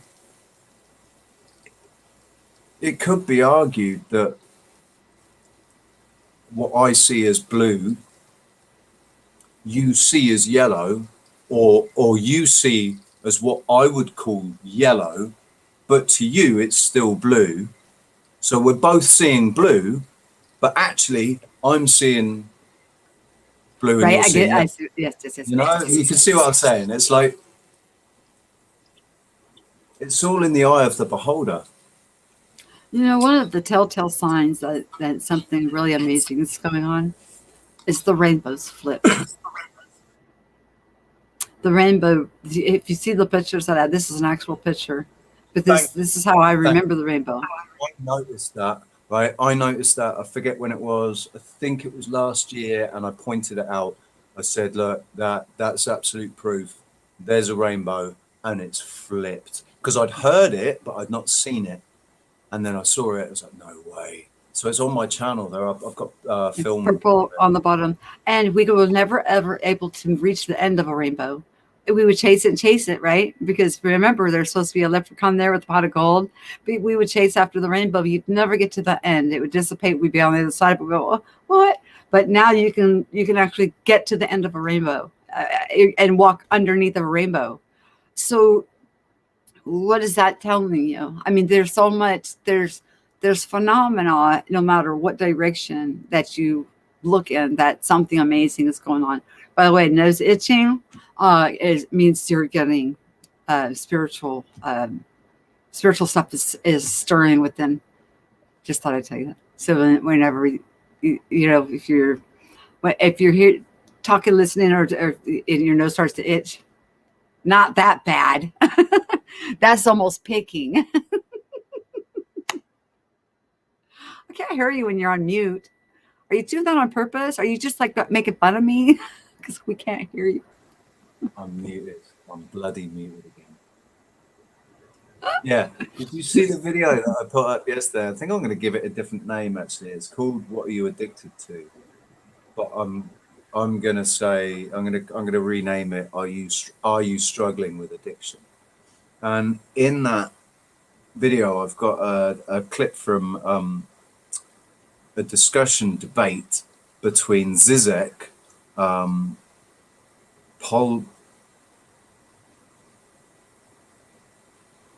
Pavloj, I think his name's Pavloj Zivek. He's a Croatian philosopher, and Jordan Peterson. And it's ironic because yesterday I put up a video saying, or the day before I put up a video saying, I delete anything that's got Jordan Peterson in it.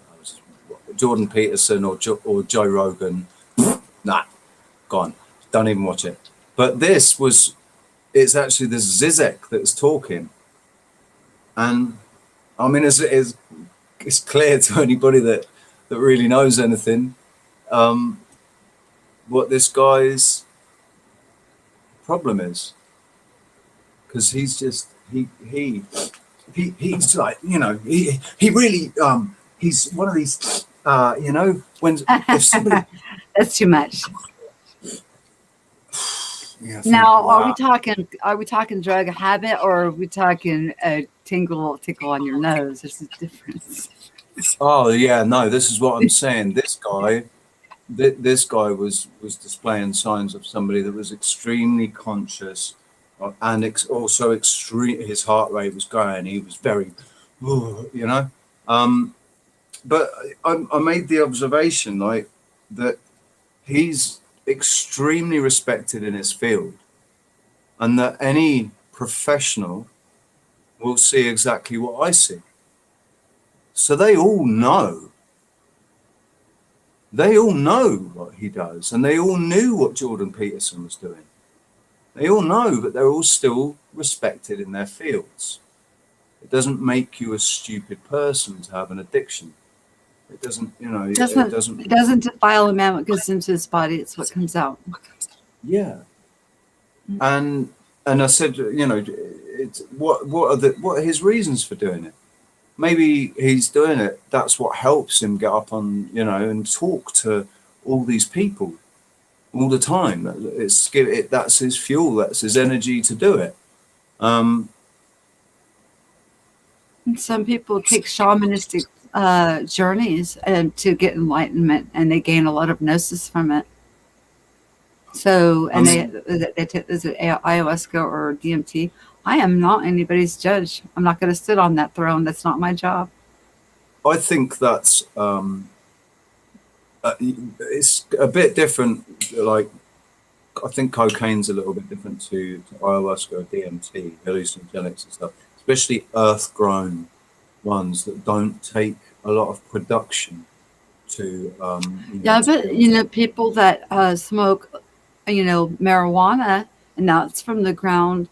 They can't remember their dreams And it seems to Yeah. be a pattern with that. It's like it blocks some kind of a receptor of being able to take the information back. I don't know, because I know that if when you get to the paradigm of understanding that there's nothing here that can hurt you, it's all an illusion, then I think we Mm. can break through any glass ceiling, that there's no limitation. Limitless is limitless. But in the meantime, sometimes it is okay or a good idea to abstain from certain things until you Do you know, punch through, you know? I I mean, that is something that I don't get to enjoy as much as I used to, because obviously I can't afford to do that anymore. So I have to rely on generous friends that can help me out with a couple of buds or something, or just a joint or whatever. So I don't have it all the time anymore. But And that helps you with your pain from your car crash. oh, it used to, but You now I should. wouldn't say that I have any pain from my car crash. I get pains, and I have problems with my foot, but the weed never helped that, because that's something. It's about pressure. It's about the pressure when The foot, a um, foot symptomatic is from the ether realm, is your walk out of balance, coming to balance, and I your mean, walk will be good. my right foot was broken and wasn't fixed for 7 years. And then when they fixed it, all they could do was fuse the bones together, to remove the knuckles and fuse the bones together. So I've lost a lot of movement in my right foot, and my left leg was like, I nearly lost my left leg, and my right leg was broken as well. So that obviously there's things I can't do anymore. Um, and there's a spot on my leg in the scar tissue from the skin graft. There's a spot where all the nerves have all kind of grown up to a point. So if all I have to do is brush it, literally brush it. You could stroke it with a feather, and I get an electric shock just shoots up my leg, and down into my toes. Incredibly painful. So So if I so hit it, by and I speaking about it, are we validating it, or are we creating a solution, or are we adding to the problem? In your uh, opinion, are we giving it validation, or are we giving it credence, credit? I don't know. I mean, I'm touching it now, and I can. It's actually not as sensitive as it was. Funnily enough, I can still feel it.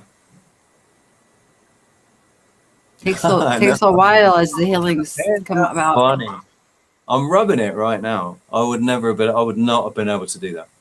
I would not have been able. My leg would have been on fire if I'd done that before. But I'm rubbing it now, and it's actually, yeah. Not too Wow. terribly bad, is it? No, that's no shit either. That's weird. I've not bothered to do that because it's been I'm like Right. avoided it, always avoided it. And I have caught it recently. I whacked it. I caught it on the table, Mm. and that it just my leg. That's what happens. It's like this intense electric shock, and then my leg feels like it's on fire. It's it's weird. It's not excruciating.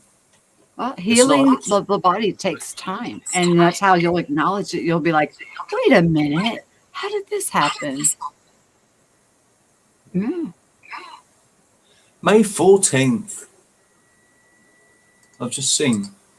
It's May the 14th. Hmm. Yes, it is.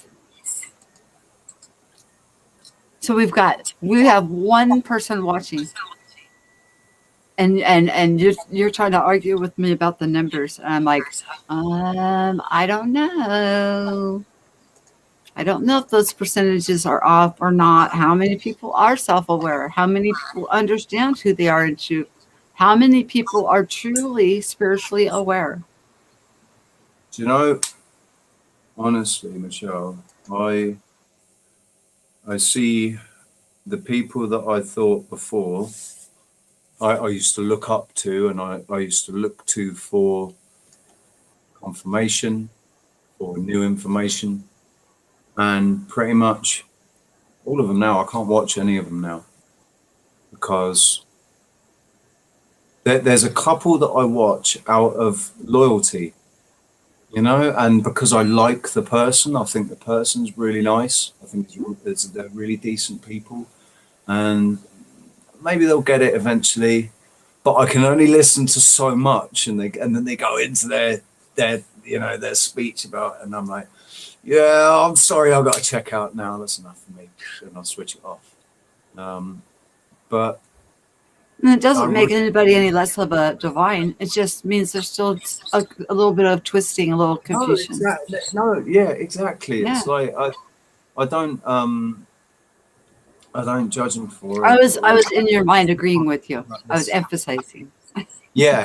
I just can't listen. You know, it's like, that's cool. You carry on your walk, because I was there and I walked there and I worked it out.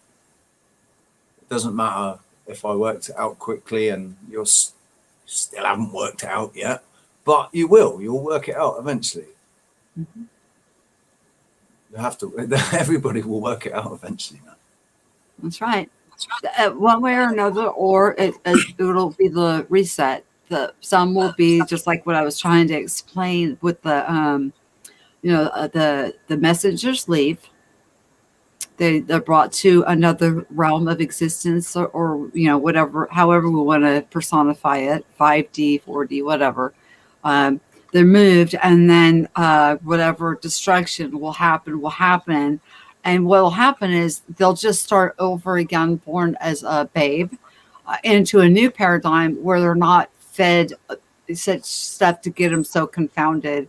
It'll almost be an easier path than to overcome such a strong delusion and to unwind from this one that we're in right now is very dense, and it's you might as well think of it, if you're waking up to it and you're understanding the other half of you, that you can equate that to a doctorate degree in college from a left side paradigm. If you're understanding the power that you hold within, who you are in truth, and your spiritual side and that nature, it would be the same as somebody having their doctorate. And most of the times you'll keep the people that have their doctorate degree. They take these classes and they get their grade and they forget what they learned. But you're going through the process of waking up. You keep it. You keep what you've gleaned, grown, and come from, because it's going on within, and you expand on it. And you learn it practically. You didn't read it in a book. And I think that's why. And it still is learning. It still is. You have to shift your paradigm so many times. There's so much that's going on. You have to overcome so much. To say it's not work would be lying to people. To say that it's not going to be an undertaking. It's depending especially on where you come from. Coming from Christianity, my husband and I didn't know what to think. Did I need to go get an exorcism? I mean, we went through all that fear stuff, all of it. I bet you were terrified to talk about it within your flock as well. There was, like I said, there was just my parents, my children, my husband, and the doctor that gave me the medicine saying I was having night terrors. Were the only people that we even talked to about it. I didn't tell anybody. No, it's like 23 years ago. Forget that noise. Because you know what would have happened if you had done. You know what they would have said. I really don't. I mean, I didn't even know how to present it. I mean, I didn't know what to think about it. So how do you explain something that you don't even understand yourself? I mean, it was so, and then over time, I started to understand it. When you have a few activations happen simultaneously, like I did, I had mixed them all up into one pot, so I didn't understand that they were different at all. I thought of them as all one, and that made it even worse.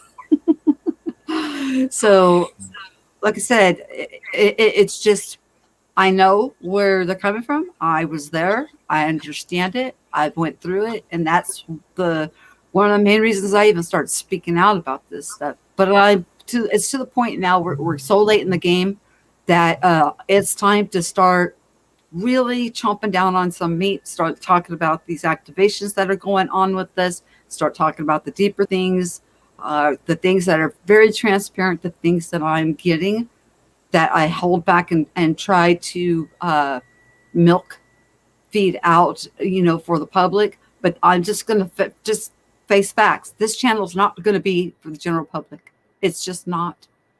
It's going to be for the people who understand it and who are going to actually grow and glean and share and come through this together. It's not going to be. It's going to be more for a warrior type. Of a personality, somebody that's ready to trudge through and move forward. You don't have to mute out.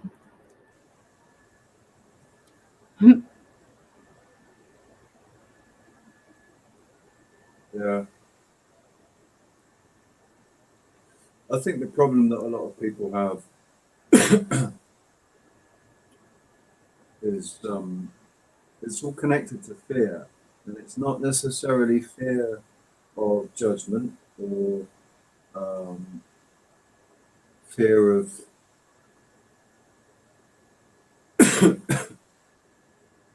fear of it being wrong.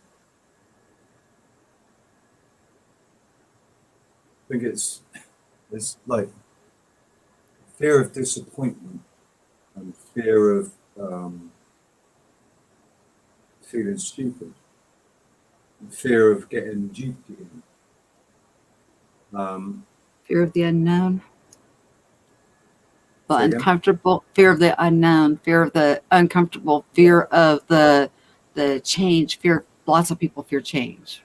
And also because people perceive things differently and aren't able to perceive the same things as others, it's this slight disconnection that still exists, where, like when you talk about when you've been traveling and the things that you've experienced and the knowledge that you've brought back from that, the disconnection that people feel because they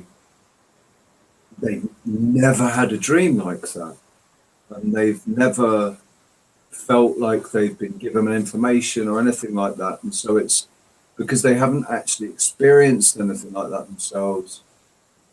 It disconnects them from that experience, and they're not able to accept it, or they're afraid to accept it, or they think they believe it and they think, shit, this is happening, but why isn't it happening for me? Like, what's wrong with me? Why aren't I having these dreams? Why don't I have this nice list? Why does this person have it and I don't? And it's this disconnection, this inequality that people feel when they're listening to things that they don't understand. Mm-hmm. Through lack of personal experience, through lack of personal investigation and growth, and Lack of knowing their own power. yeah, Just lack of like not being able to perceive what that even truly means, mm-hmm. what that power really is. Sovereignty. That What does free will really mean fundamentally? What does it mean? What does dominion mean? What do these powerful words mean? It's only got one viewer. I invited Pri to come in, and then we'll just zip this up, and we could just talk backstage, and then open up a little more freely than we would on a live broadcast. Oh, do you know what? I don't bother. Obviously, I'll try and avoid certain subjects because of words being flagged and stuff, but Right. otherwise, yeah, I've Well, see, that's part of the reasons why I don't talk a lot about the things that I operate in, because it's not a competition. There's nothing that's going on in me that cannot go on in you. Everybody has everything, at their access, but it's going to be more of a unique thing. It's going to be what you're passionate about you're going to excel at. That's the important thing, I think, to remember, to realize, is it will probably happen in a different way for you. Every one of us, there might be similarities, but there might be there might be none. There might be no similarities in the way that it's presented to you.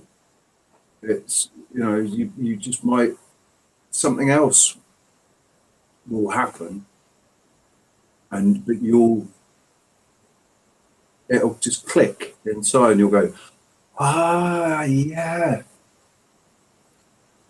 Like Now you I described earlier, click, click, click, click, click. Everything's just started snapping together for you. Yeah. How's that feedback? Is it all right now? Mm-hmm. Much better, All right. thank you. Much, much better. But yeah, see, that's what a lot of the reasons I don't talk about the things that go on is because of it is. I have never ever felt that it's a competition. I got decades in, and I've met people that's had 4 or 5 years in that are operating in close to the same amount of whatever's that I've got going on, and I'm like, wow, you did it in 1/4 of the time. You're amazing. So, and I can see somebody activating within a year if they don't have a bunch of indoctrination in them. I think the interesting thing that happened in December with you, that sort of helps to to illustrate how each of our journey, the way we do things, it's all unique.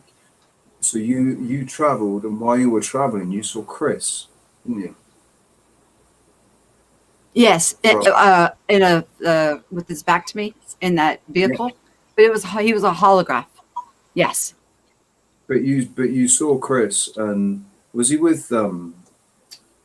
his girlfriend? Sheree was not there. No. But that was the night that he was doing DMT to activate something. Oh no, that's different. You're talking about when I experienced that gate thing. Yeah. Yeah. Yeah, that's different. No, I thought you were talking about that weird experience that I called you up freaking out when I was taking. Oh, did you see it? Yeah, but maybe you saw Chris then as I well. did, but he was holographic. But I did Right. not see Chris.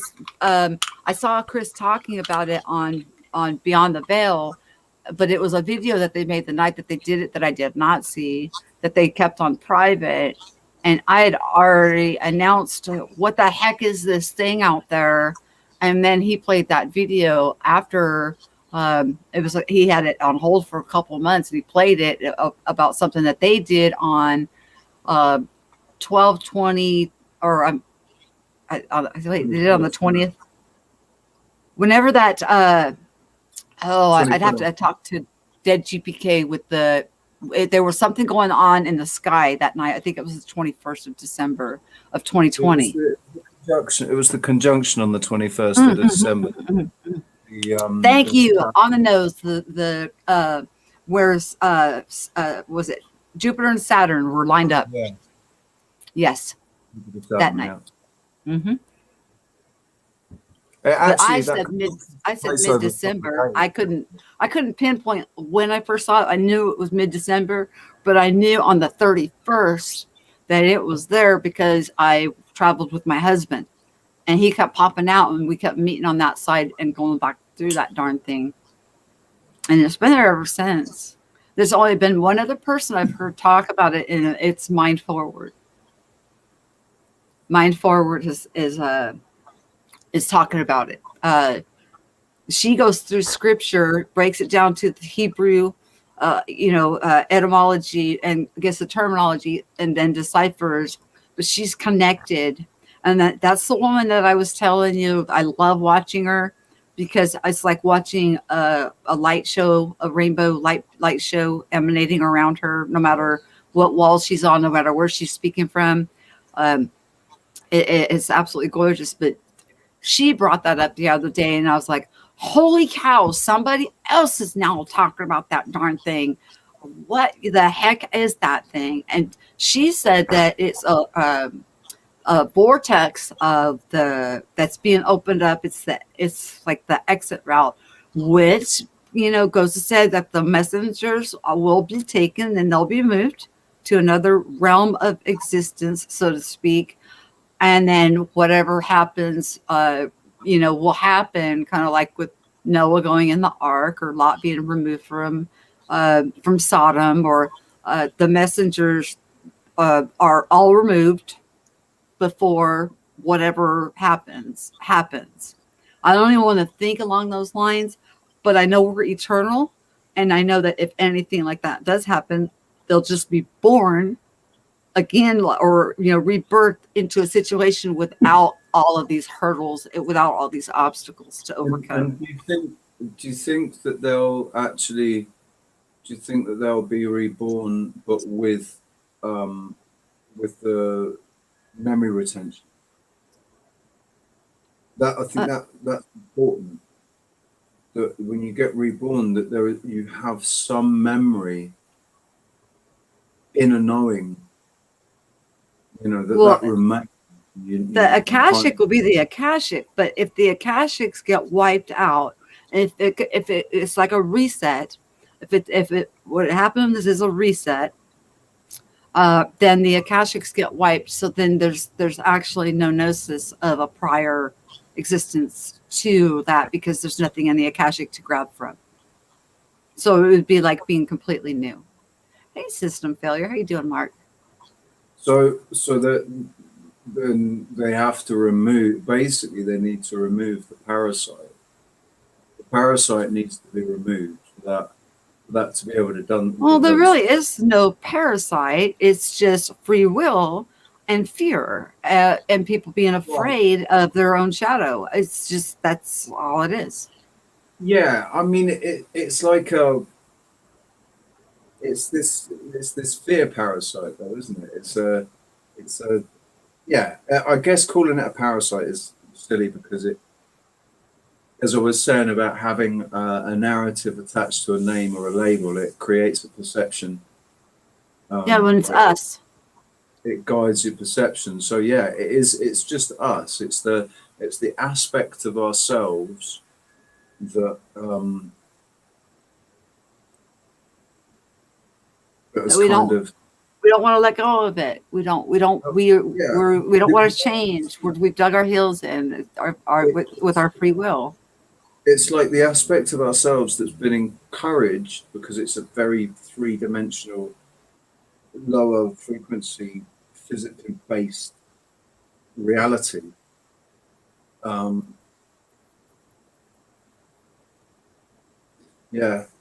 I don't know. Yeah, and to come, into balance is, to come to understand that we're 100% spiritual and 100% physical. That math doesn't add up. You know what I'm saying? So it's almost like you have to have a paradigm shift. You have to have a renewing of your mind to even conceptualize that you're a spiritual etheric being having a physical experience, but you're simultaneously both things, a dual-natured being, not in duality of good and evil, but dual-natured.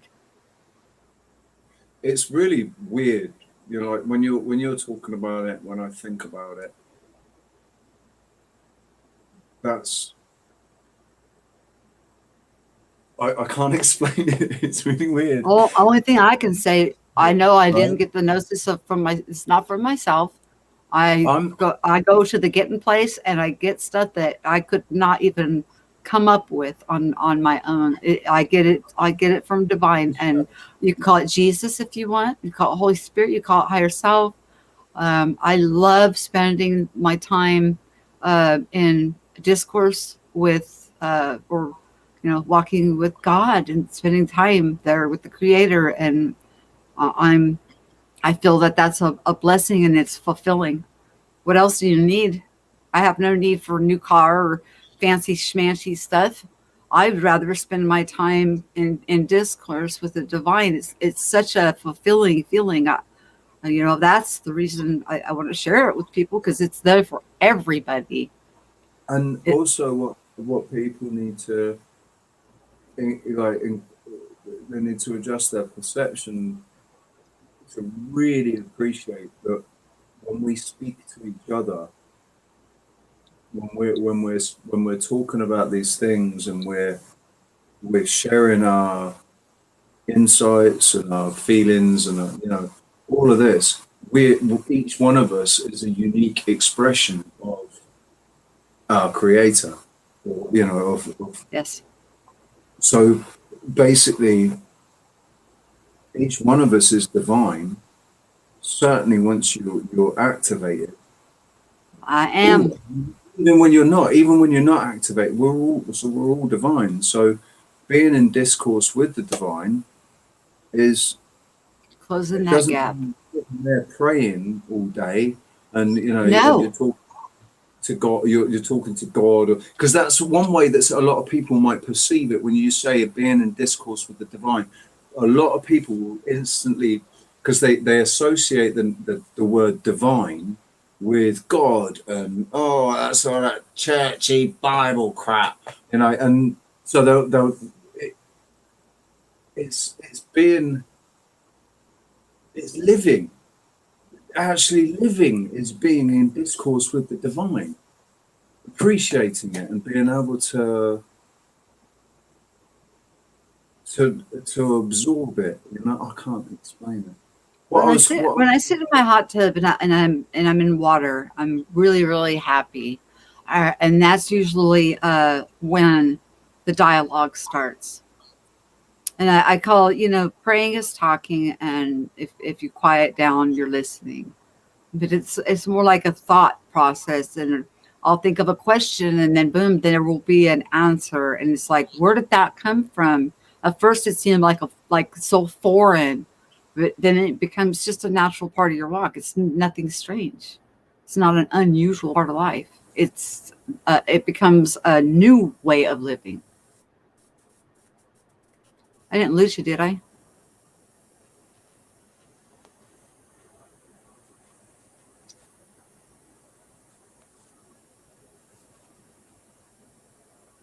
Michelle's, we're getting the snow. Yep, I knew it. We lost him. Lost him. Oh, No, I'm back now. Sorry, I got disconnected. okay. Just your avatar's missing. I'll just turn my camera off for a second while I'm smoking. Yeah, but you're double open. Hmm? My double O's missing. Yeah, and I'm super loud again.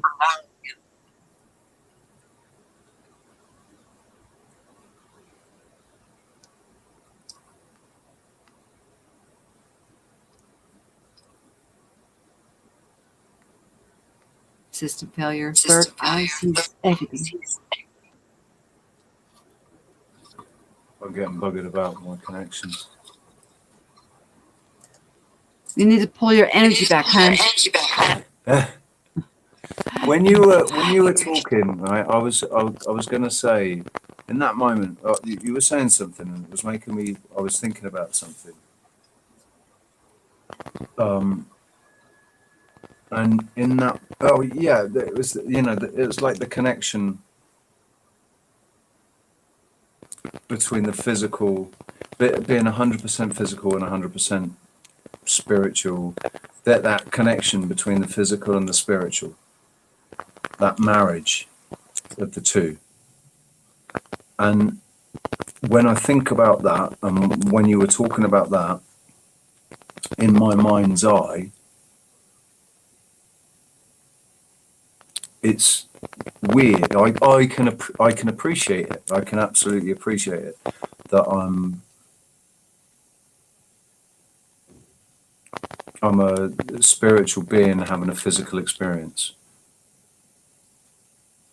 That is the best way. Yeah, it's the best way to explain it, isn't it?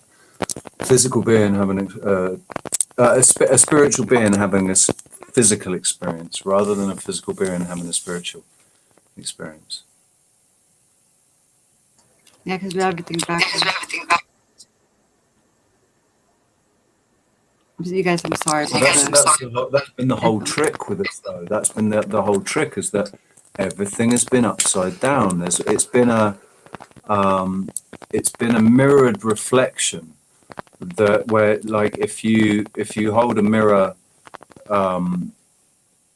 if you put a picture down and hold a mirror up so that it reflects the picture's flipped back to front.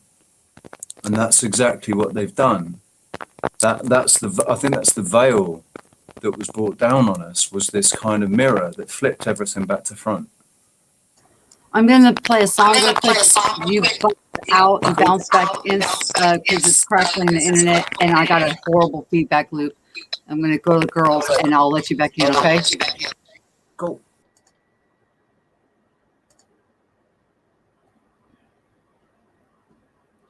Okay, hold on a second, guys. Let's see what we got here. Let's do Choose Wisely.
I wanted to say one thing before we get back into our dialogue. And why is it that I say we should make sure we're 100% spiritual and 100% physical? Because we don't want to throw the baby out with the bathwater. If we say we're 50% one, 50% of another, there's a possibility of being 60% one and only 40 of another. And to be in total harmony, if we say 100% and 100%, there's no way to say that any part of us is less than whole. Then you're whole spiritually and you're whole physically. You're united as one. What you're saying is the two have been truly fused together, unseparable, absolutely inseparable. The two are one. Yes, and when we operate as the two as one, we're whole. Yeah, and you can't. And the thing is, so if you're 50% spiritual and 50% physical, then you're living. Oh my gosh, I haven't seen her in forever. You're living half the time in the spiritual world and half the time in the physical world, but you're in the physical world the whole time. So how can you do that? You're actually bilocation, because we toggle back and forth and communicate back and forth to the ether in our physical. Yeah. But what I'm saying is the people that split it 50-50 are put in that divide between they're then causing the duality. They're installing that the black and white paradigm of left and right. You're 50-50. I'm half in the spiritual world and half in the physical world. Well, you are in the physical world all the time, so you have to reconcile that. You're in the physical world all the time. If you're going to be only in the physical world for 50% of the time, then what's your physical body doing when you're traveling in and having your experiences in the spiritual? What are you doing? Are you meditating for 50% of the time? Well, technically you're wasting your time if that's what you're doing, because there's other things far more constructive and much more in line with the intention of creation, to create. If you can be 100% in the physical world because you're here doing it, and 100% in the spiritual world because you're always connected, and there's a totally unbreakable bond between yourself and your spirit. So you travel as and when, and it happens that there's no, when you go into the spiritual realm, a year can be a millisecond. You could go to the spiritual realm and it could seem like an eternity, and you come back and it's only been a minute. Sorry, my husband just pulled up, so my dogs just went off. No, the reason that I was saying that earlier is because then people could break it down to equal 100. Say, okay, well, then I'm 70% physical and I've got 30% spiritual. The goal is 100% spiritual, 100% physical, because there is no degree of breaking it down. That's our goal. And to become the new, renewed whole person, we need to be activated as a new being. I mean, the renewing of the mind, renewing of the heart, 100% one and 100% the other. You don't neglect one to be the other. Now, sometimes when we're going through the stages, I call it the distillation process or the refinement process, we may need to sit there and meditate under a tree for several hours till we punch through. But then it just becomes a natural part of your life, and it's just a part of your life. You still are active in the physical, but you never lose the connection. It's there. It's a continuous flow always. So no matter what you're doing, you're constantly connected, like an antenna connected, and then and you're living out the physical and having the experiences and the expansion, and you're conscious of how you affect your brothers and sisters, how the actions you take. You're wielding your power with the authority to do so because you're wielding it properly without harming others.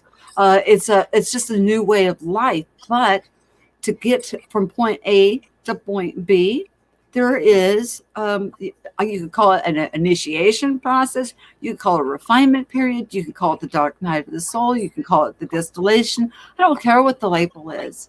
It's just a matter of wanting it, making the choice, and going for it because it's available for everybody. I hope that makes sense. Yeah, man. Yeah, man.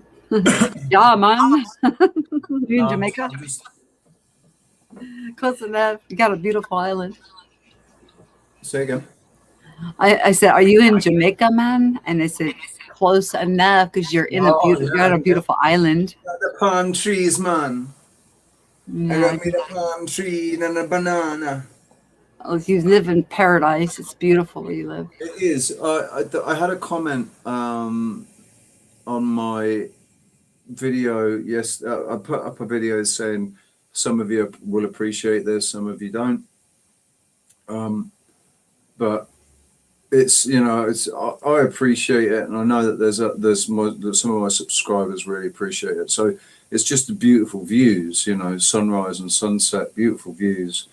And somebody said it is amazing. I'm so lucky to be here, to live here, and I I am, despite the circumstances and the situation.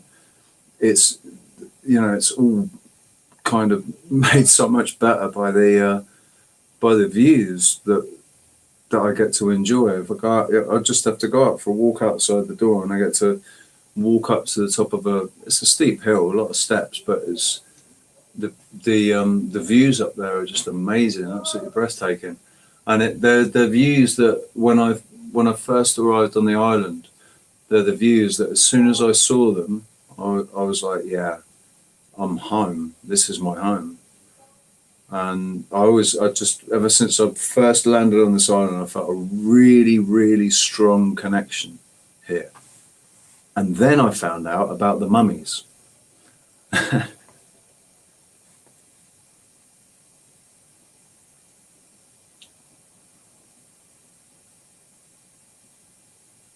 Have I lost you? No, I was muted saying good morning because Brenda popped in, Vision in Christ popped in. I think everybody's waking up for their day because I've got my days and nights confused. Nearly 1:15 in the afternoon here. Yeah, and so I'm saying good morning to them. So good morning, and yeah, it is a beautiful place, and I was hoping that you were going to tell us a little bit more about what you call them, mummies. So you found out about the mummy? Yeah. So the mummies, they found mummies here that are 9 feet tall. They've got blonde hair, and the depictions of them are basically blonde, blue-eyed. They call them Cro-Magnon. So they're Cro-Magnon, the fourth root race, according to Helena Blavatsky. Predecessors to the Aryan race, and they found all these mummies. But then in 2019, I was talking about, look, I've seen this cave up in this area, and I was showing people in the video, seen this cave up in this area, and I don't have any climbing equipment or any good enough climbing experience to go and climb up there myself. The best way to get up there would be with a drone, but the only way I can afford a drone is if you guys help me out, and because I don't have that sort of disposable income for a drone. Because to get a drone here on the island, it's all a lot more expensive, that sort of stuff, and you can't get anything delivered here to the island. No drone. They won't deliver any drone to this island. So the only choice was to buy it on the island. So it ended up a drone that should have cost me 250 quid and or 250 euros ended up costing me 800 euros. But anyway, I said you wouldn't be able to get up there without a drone, and it took a good year for me to get the money together to get a drone. By the time I got the money together to get a drone, they made it illegal for me to be able to fly my drone where I wanted to fly it, and it was a new law that was introduced. Literally, like 3 or 4 months after I said I want to fly a drone up there on YouTube, they introduced a law saying you can't fly your drone up there. And then 6 months after that, they flew a drone up there, and they found where I was looking, where I wanted to look. They found a cave, and inside a huge, it was like 100 mummies or something of these guanches, the wanchers. They're called the wanchers, the original inhabitants. Like 7, 8, 9 foot tall mummies with blonde hair, blonde and ginger hair. And they were the original inhabitants of the island. So I think that I've got blue eyes. My blue eyes go back to that, specifically to that genome, or that whatever it is, because they've already proven that everybody with blue eyes, we all have the same common ancestor. That is Aryan, basically, which is a controversial thing because of thanks to the narrative that they employed, after the Second World War, because they really needed to destroy that story. They had to destroy that story. They didn't want people going down that road. They didn't want people finding out the truth about the history of this earth, because it completely blows their narrative out of the water. And it shows that everything that they've been teaching us is an absolute fabrication. Yeah, I'm not much for the design. I just see if you're a human being, you've got a spirit, you've got a soul. It means equals to me. It means I don't care what color your skin is. I don't care anything about. Yeah, it just no. That's the whole point. We're all here together, man. All it means is that there was a different race of people that were introduced later on than the original inhabitants of Earth. Right? It was a different race that was introduced around 10,000 years ago. No longer. And they all had the same eye color. Or, blue Could and it have green. possibly been that conversation we had about the Lemurians? Yeah, I mean, it's basically, we are all hybrids. We're all hybrids. We didn't come from one, we didn't crawl out of the ocean, or we didn't crawl out of the primordial ooze, starting off as a single cell amoeba and then evolving into these different races. We didn't all come out of Africa.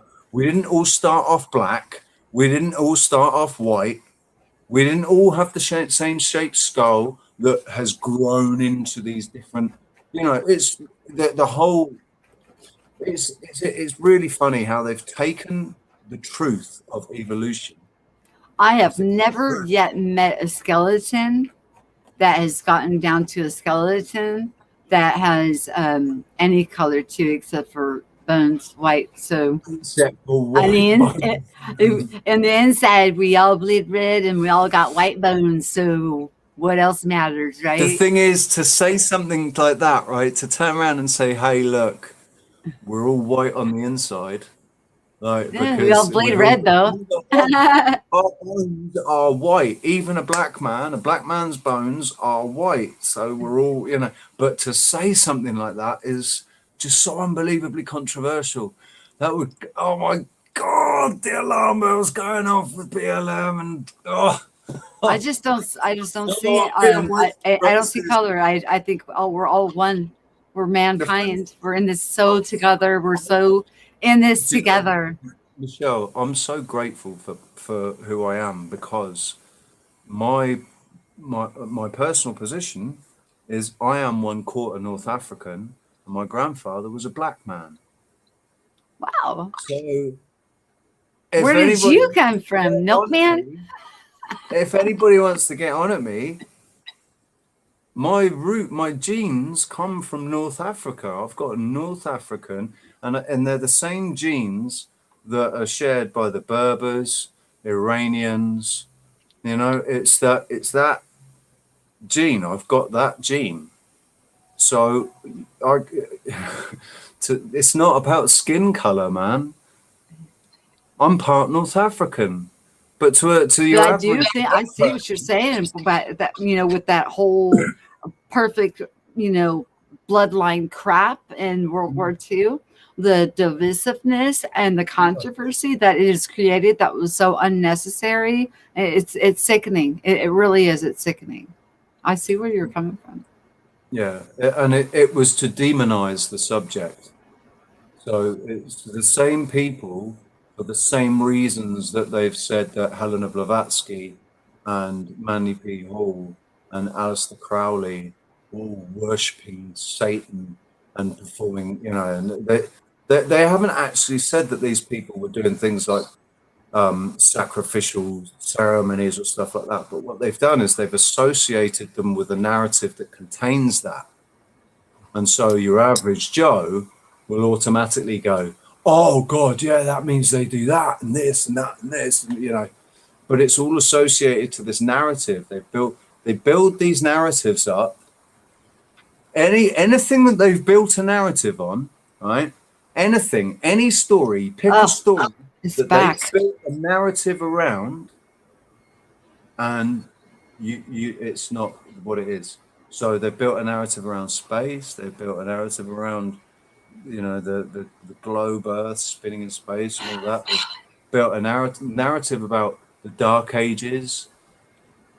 Dark Ages didn't exist. That was a reset. That was a restructuring of time to give them an expanse of time to be able to fit their narrative into it.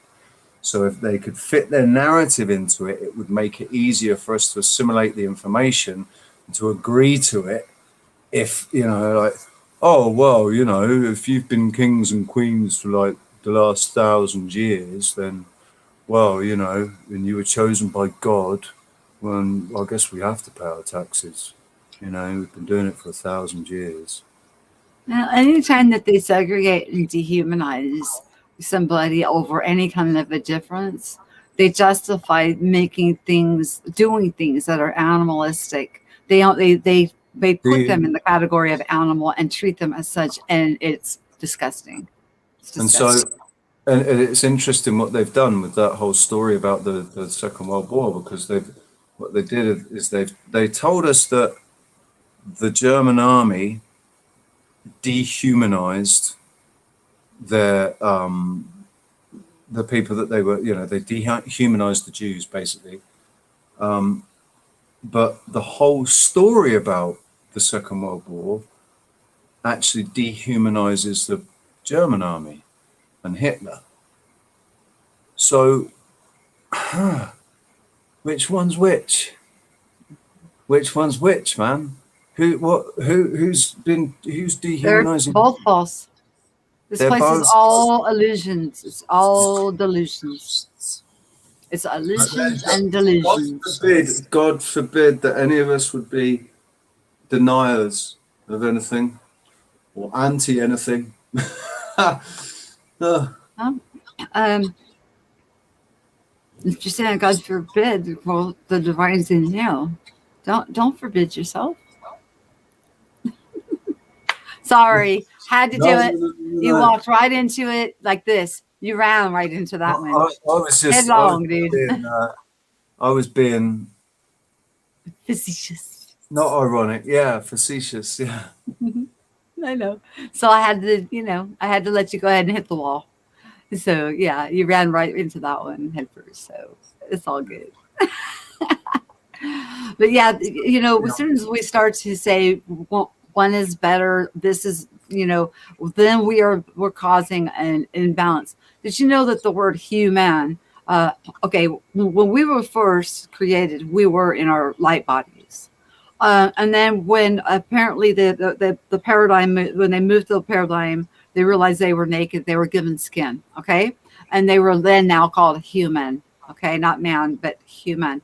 And that Because means that they were shaded. So they I, were shaded with skin. And then when they were cast out of the garden, they were given animal skins to cover their skin. So if you want to even look at it, how I started in the beginning of showing in Genesis how it shows where you're one walking with God in the cool of the day, and then separated from God, and then you ate, and then you separate even further, and then cast out of there, and then Cain was even cast down further to another realm. It's just, it just kind of, it does lay out the realms. It just shows this paradox of how we can ascend and and that, descend, and how when we reconnect and move back up, we'll go up and down that ladder, just like the chakra system rainbow. It's and so, amazing.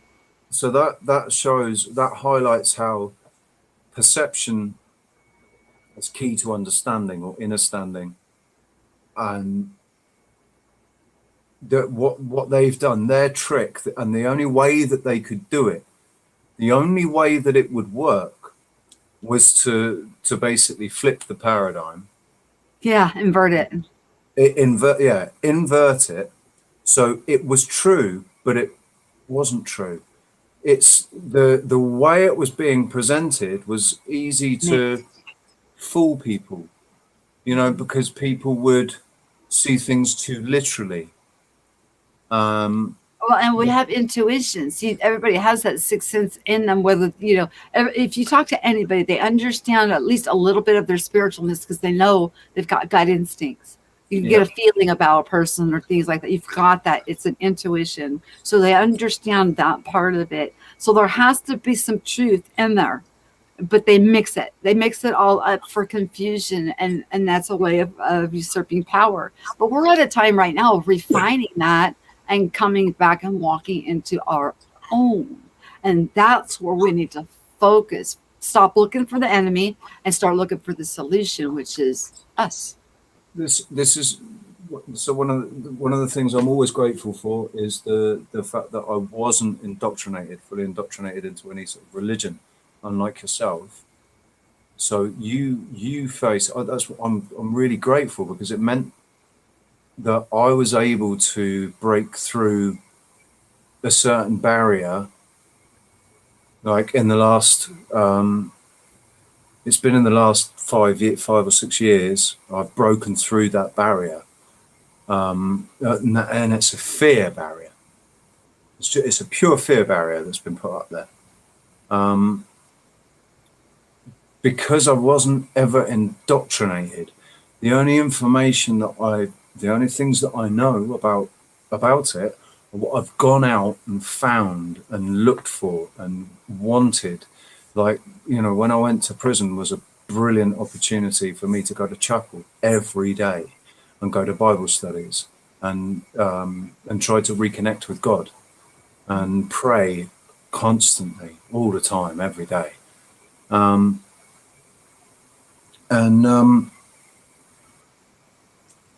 so while I was in prison, it was really easy to be this Christian. And then when I came out of prison, because I didn't have the bedrock of previous indoctrination, it was all free will that had taken me there. Then when I got out, I was able to see things, you know, it just really wasn't possible for me to be that, what I was being expected to be there. I couldn't do it. I couldn't maintain that Christian lifestyle in the situation and circumstances that I was in, and that meant that I wandered off spiritually, mentally, seeking out other answers, because I thought, well, if that really was everything that it says it is, then why are things like they are now? Because nothing's really changed about me. I'm still asking. I'm still talking to God. And I'm still asking these questions and looking for guidance. And yet everything's just turned really, really shit. It was really easy in prison, and now it's really, really hard. And it seems like that God disappeared, totally disappeared. That version of God that I was perceiving, and I was thinking, well, yeah, if that version of God really was real, then that version of God would never have left me. It would have, this wouldn't be this hard, because I've spent the last year really dedicated, really, following and dedicated and giving myself uh, to that version. And yeah, and then later on, when the Jehovah's Witness turned up on my doorstep, and I knew that I had to talk to him. So we ended up having these epic, epic conversations that after like 9 months, he had to stop coming to see me because it was causing him to ask too many questions that they just really didn't like, because they couldn't answer, because if they did answer, it would only confirm what I was saying. And I didn't want to be I don't want to be the man to destroy somebody's faith in anything. And he had absolute, I mean, it seemed rock solid faith when I first started talking to him. And Faith the is look, a huge part of the journey, though. You go from yeah, faith into knowing, no longer believing, but then it's a you knowing. just know. Mhm, That's it. I don't need to have faith. I know.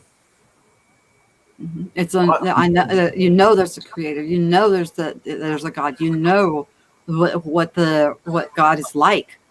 You've got experience there with God. You've had your one-on-one, and it's a completely different. It'll shift your paradigm, and it'll soften your heart in a moment, in the blink of an eye. You know, but the same. Although I was brought up, with that kind of a indoctrination, it was Jesus that set me free.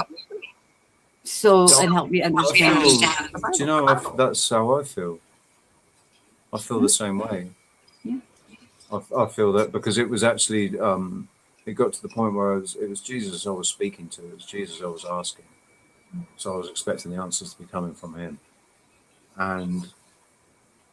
and he did. Like I had an experience, and it confirmed to me that Oh, that's it's gone, by the way. sorry, It's gone again. We got that echo. that echoes back. The echo's back, Um, but that thing is gone. It came back and it's gone. oh, okay. Yeah, I mean, I feel, yeah, I feel better. Wasn't my shoulder. It wasn't in my Other shoulder, but side. it was. Oh, right. We'll see, because my discomfort was here on this side. No, yeah. Trying to put it. Wait. Anyway, Yeah, on this um, side of you. I felt like it was actually certainly the Spirit of Jesus Christ that was pointing me towards, or like when Graham's came around, he started talking to me, and all the things that he was talking about the whole time. I was asking the whole time. I was saying, is this the answer then? Is this what you want me to do? Do you want me to become a Jehovah's Witness? Is that why I'm doing this? And the whole time I had this little voice going, no, mate, that's not why this is happening. It's not. Just listen. Just watch, observe, learn, listen, wait. And, don't don't reject it, but don't accept it. And Like, also, that's your brother or sister out there. Yeah, I mean, and it's just weird, you know. It's like constantly this little this. It's not even a voice, is it? It's like a thought, just an inner knowing. No, that's not what it is. This isn't. That's not what the message is. You need to look further, look deeper, look more. And you know, when we talk about doing the work, the internal work and everything, for ages, I was not freaking out, but I was thinking to myself, well, for God's sake, what is this internal work that we've got to do? What is it? What do you have to? What do you have to do? What's the work you have to do, man? I don't get it. And then I realized the other day, I've been doing it pretty much my whole life. Like ever since, certainly I've been doing it since my car accident. I've been doing it ever since I came out of my coma. I've been doing my internal work. I've been, yeah, that's all I've done. That's just been me for the last 20 years. Has been doing my internal work. Sorry? Can you fix this? Okay, it's an inside job. It's always an inside job, and it's unique to each of us because it'll be different. So to sit there, like we talked earlier, to say, "Oh, you got to do X, Y, and Z, and my way is the right way," is completely out of line because X, Y, and Z for me may have worked for me, but it may be X, Y, X, Y, X, Y, Z, Z, Z for you. There's no specific order. Inner work is inner work for each of us, and we do our own inner work, and it's revealed to us from within. It's revealed within what it is that we need to do. So everything is an inside job. It's just learning how to hear it and perceive it and to understand what is being said, so we don't try to do things that we think will please, that are more pleasing towards man, rather than doing the internal work that is what is going to connect us back to where we belong, to be reinstated. And we're always, and when we think about limitless, eternal, infinite, to think that, from earth school, we graduate and go and play harps and sing around the throne of God is juvenile, because we'll graduate and we'll expand from here, and then we're going to go somewhere else. We're going to expand from there. Now the places will be different, but I think when we're here, we forget who we are. We remember to forget. We come in, we have no idea. We come in completely asleep, and we undertake one of the hardest things that there is to accomplish, which is earth school, and that is to waking up and to remembering who we are. But we're being helped right now. There's an assistance going on. It's coming in from the heavenlies. We're calling it energy, but it's even in the Bible. It says that God will pour out his spirit on all flesh. We're calling it energies that are coming in that's helping people hear the call and rise up to the occasion. But even with that, there's still some with their free will saying no. And they have the right to do that, but it doesn't take away from who they are. It's because they're so attached to the physical. They're really, really attached to their physical, material existence, and the validations that they receive through that material, physical existence from their job and how much money they're earning and what car they drive and the area they live in and all of those kind of things. They're so firmly rooted in that, they're unable to perceive what we're talking about at all. They just can't even. We're talking complete la la woo woo.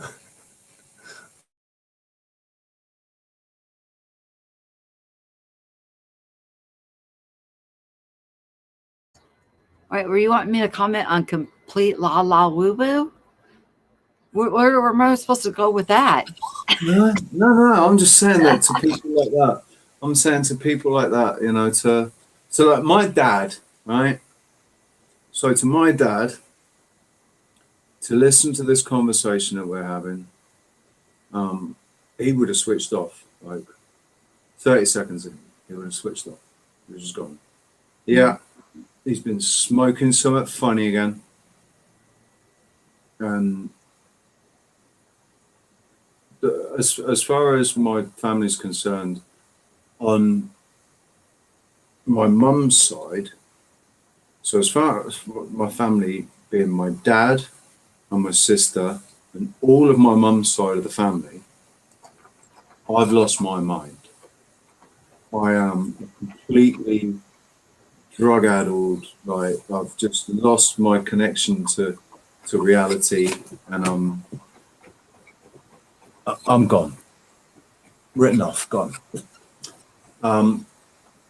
That's why you stay 100%, 100%. To my cousin and my auntie, so my dad's side of the family, my dad's sister and her daughter and her kids.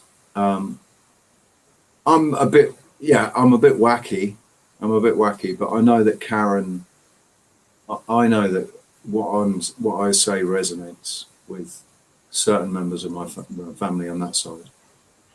It resonates with my sister, but my sister chooses to completely shut it out and to embrace the material, physical side. She doesn't want to have anything to do with that side. The other side too. She's 100% physical, material. Huh? And that's okay. Yeah, that's cool, man. If that's how she wants to do it, that's her right. That's her sovereign right to do it that way. It does in the long run. It doesn't actually really matter if she wants to do it like that this time. Fine, okay. Because when the reproaching is going on that we're going through now, it's to check our heart condition. Where's your heart? You can be completely engulfed in the illusion or the delusion of life, but have a heart of gold and be compassionate and loving to people.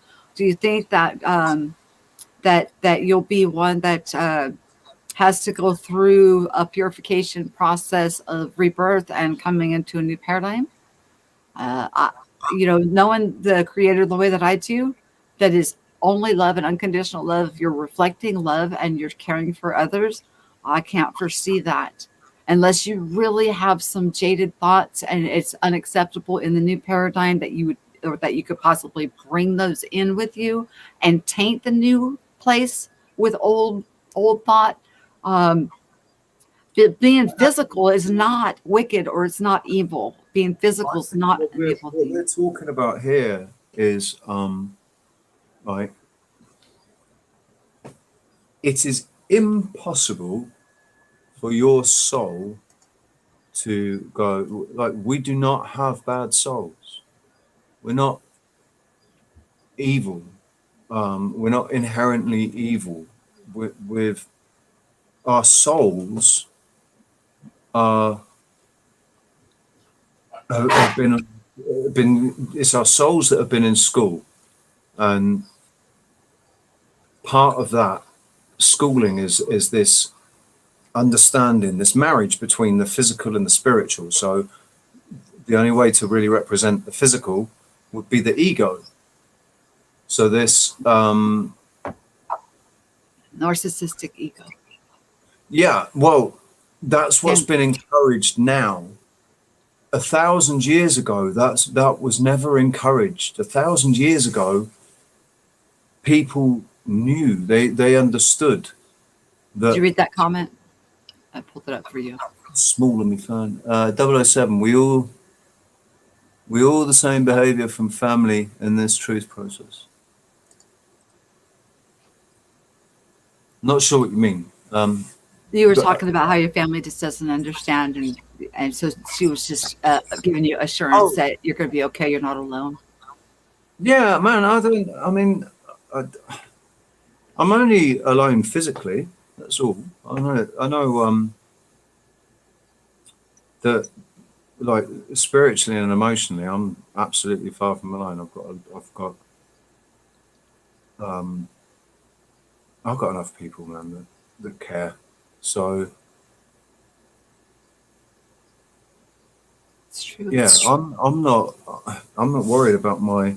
I mean, recently, I'll be honest. Recently, I've been thinking that it'd be quite nice to meet, to have somebody. Oh, another paradigm shift for Double O. Yeah, I mean, Before that was not even an option. Remember, you were like, no way, no way. yeah, but no. The thing is that there's still this understanding that No, I'm person fine. I get it. I'm just saying.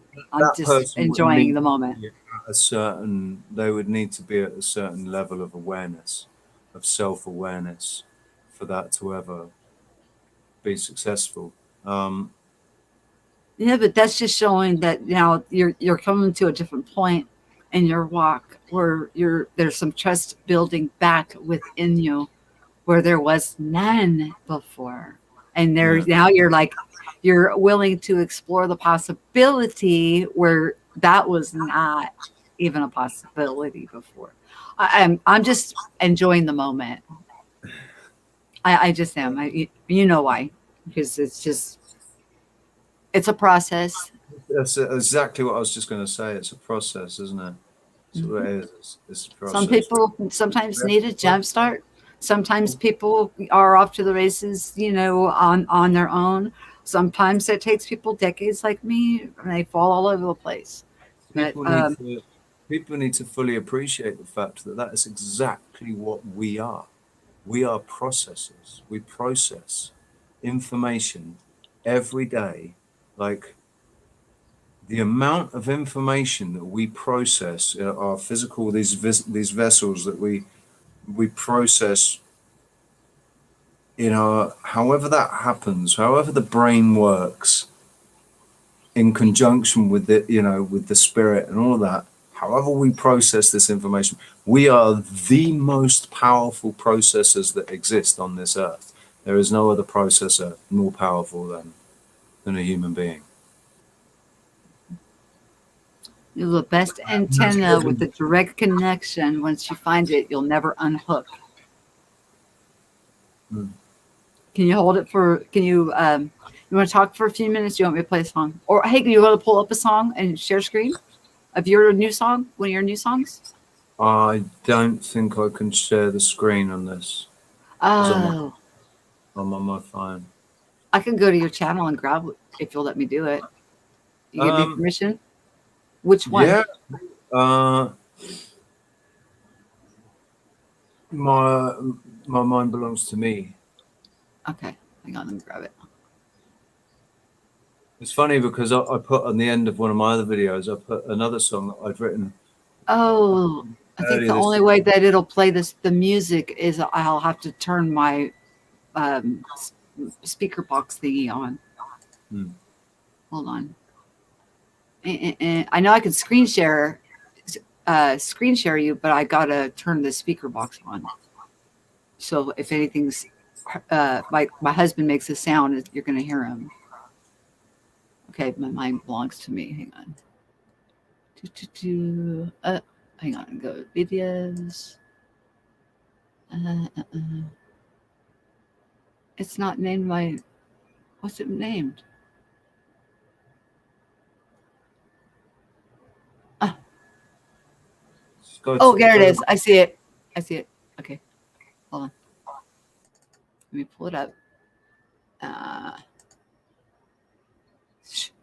Stop for a minute. Okay, I gotta turn my speakers on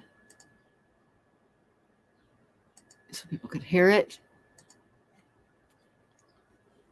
And let me screen share real quick. Oops, my bad. Share screen. Um,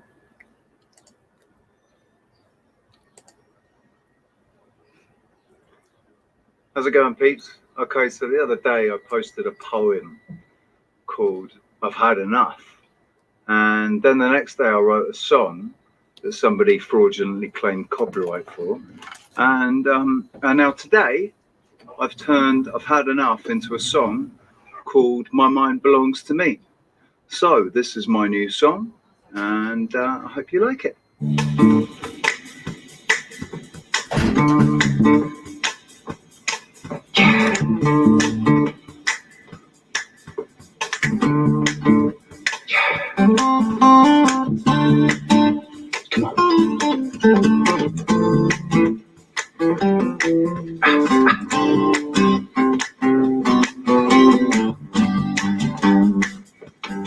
Why do they tell us that you should always pay attention when nobody can perceive what that means? Time is currency and cash is but a shared invention, but we're chasing paper and plastic dreams. What if I told you that you'd ignore and shit and screw you when you learned the cost of spelling set? I bet you'd say I'm dumb as fuck, maybe I'm retarded. I can tell you I don't give a shit, because I've had enough indoctrination from the digital seller stuff. Steal our souls with dirty tricks, but not the truth. Perception is my key. The truth has been inverted, my mind belongs to me. Indoctrination from the digital seller stuff. Steal all the dirty tricks and she know the truth. My perception is my key. The truth has been inverted, my mind belongs to me.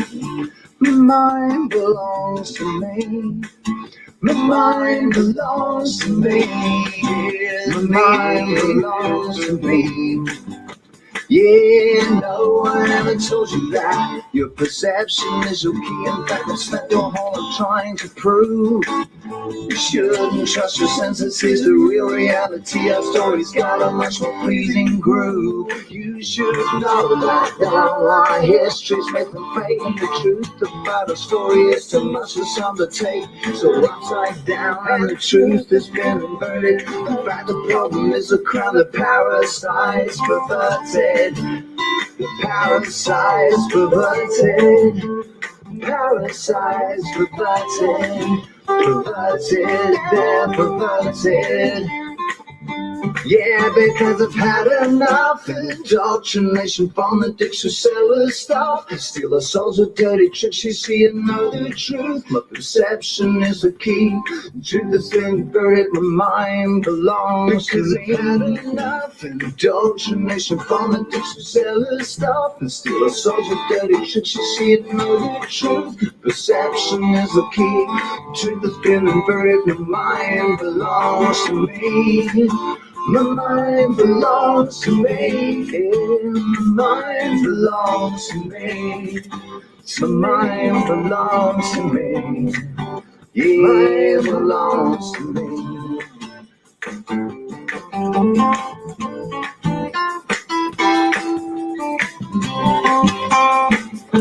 Belongs to me.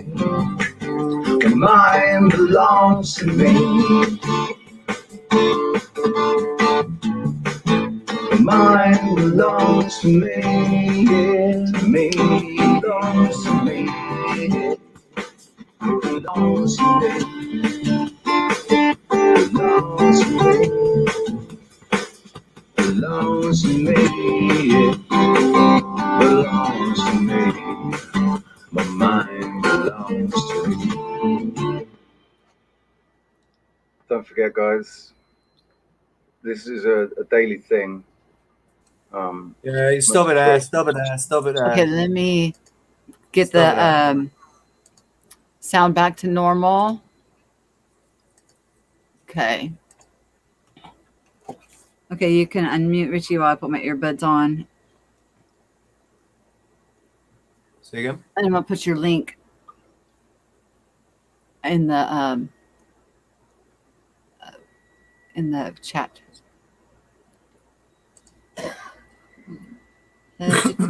To that video, Cool. if you don't mind. And where is it? I've got that other one. I'm thinking about another one as well already. I'm thinking about another song. But I haven't quite. I started thinking about it last night, so we'll see.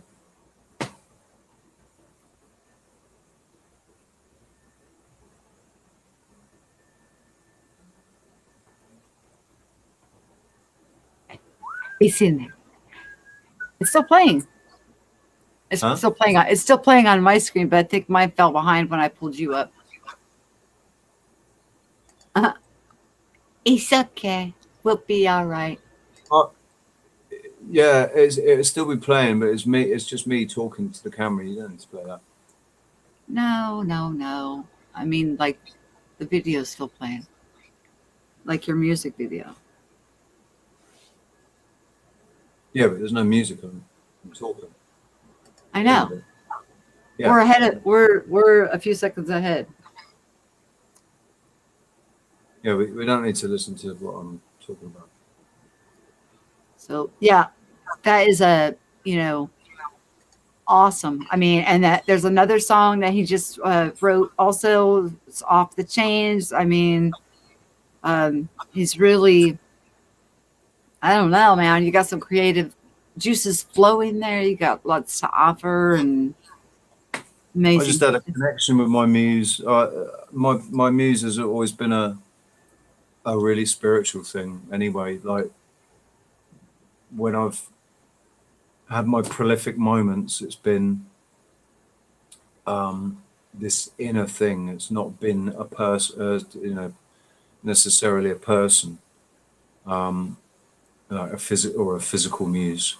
So I just, I always know when it's happened because I get this spark of an idea, and then when I put it onto the paper, when I start writing, it just all comes out.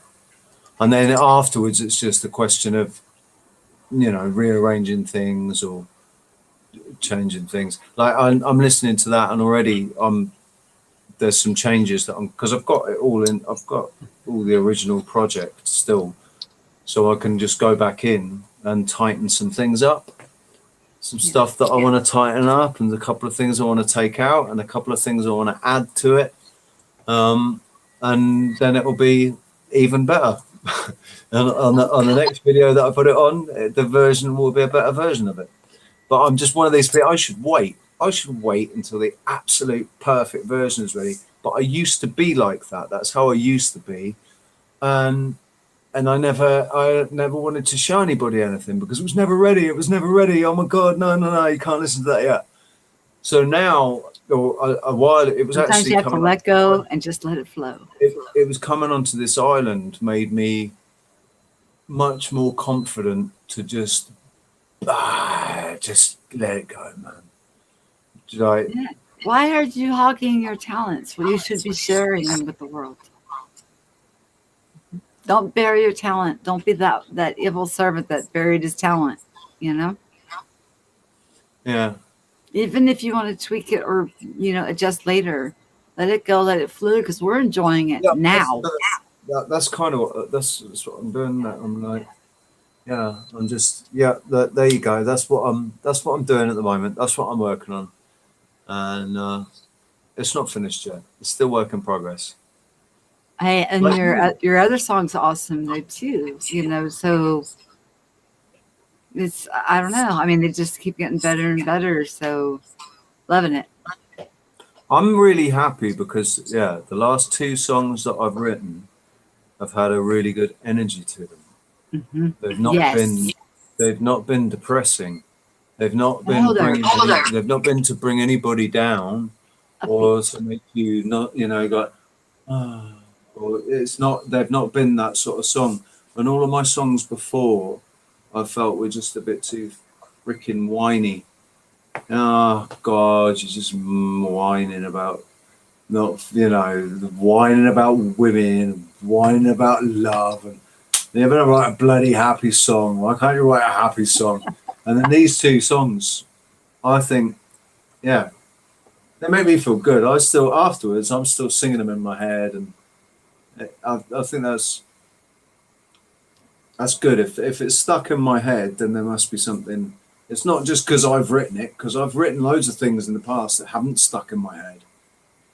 I've not been going around singing them afterwards. It's just been like, But you don't hear those things, so. I'm not going to even touch going into your head. I'll get lost in there. Been there once, don't want to go back. It was fun to visit. It was a wild ride. No, I'm just messing. Hey, listen, I'm a multi-dimensional being. Yes, you are. I agree. I'm an echoing fool. Always knowing that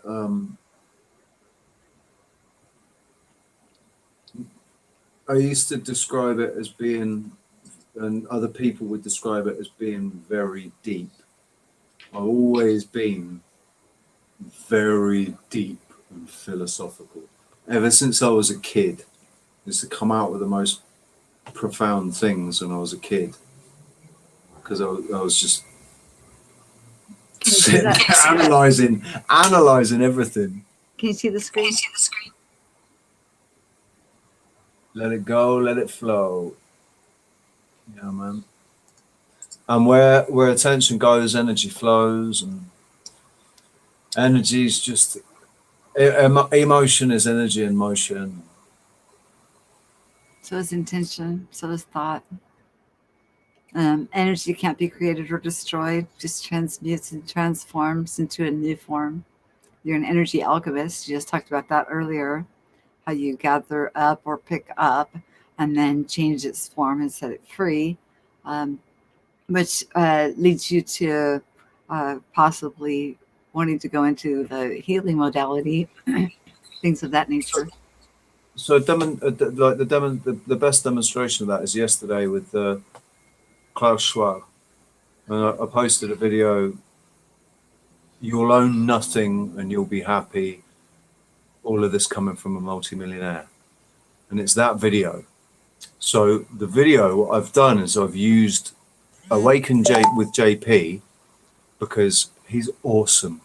The energy that comes off him is so good, and he presents everything in such a way. It's slap in your face, but done really ironically, and the way he talks, it's just hilarious, man. It's brilliant. So he's basically saying the truth, but in a really clever way.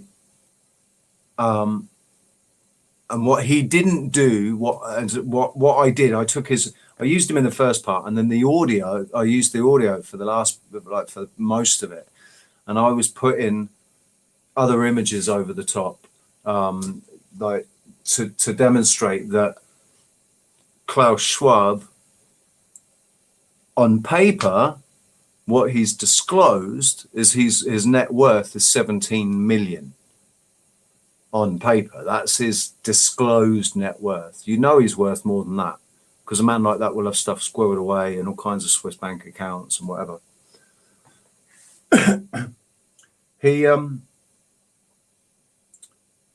The words that are coming out of his mouth are straight from Karl Marx, and it's so obviously a communist reset.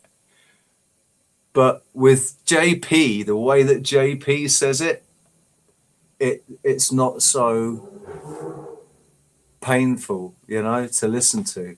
So I've just, basically I've used his audio and put some different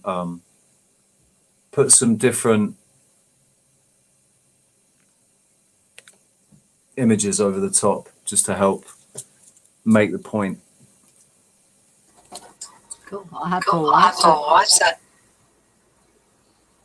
Sorry? I said, cool. I'm going to have to watch that. We've been going for over 3 hours. I think I covered all the topics, showing Genesis and how it showed different realms of them falling into different realms. And then, that overlay each other. And then the I am that I am, becoming, whole spiritually and staying whole physically and merging it as one whole being, and coming into the knowing of our full reveal of our full identity, and how beautiful and wonderful it is to be back connected to the creator of all. Don't be satisfied with just having the sixth sense activations. Keep pushing through to be connected to the divine, to the most high, to the one who knows it all, who freely gives it all. Oh, where am I at? I gotta find myself. Okay. Who freely gives it all to us at any time. We can sit there and have discourse and dialogue, and it becomes a part of our walk of life. We're going to start talking more about the giftings, the abilities that come into our understanding, the gnosis that we have within these fundamental things. And it doesn't take away from our physical. It actually enhances it, and it broadens our perception. And it also helps us to look at each other with more patience and grace, which Brenda brought up earlier, with patience with each other, with love and compassion, doing for one another, because we see the oneness. We see that God loves us all equally and unconditionally. It's such an abundance of love. It's plenty for each of us, and there's plenty for all of us. So it's not a competition thing. It's more of a, we're here for each other, and sharing what we know so we can all listen and grow. And I would, Richie, you got any final words before I sign out? Yeah, just that once you find that connection, which I think it's there for everybody. It's just actually realizing it or perceiving it. But once you find that connection, then everything that you approach after that, every scenario and situation that you approach after that, for me, it's like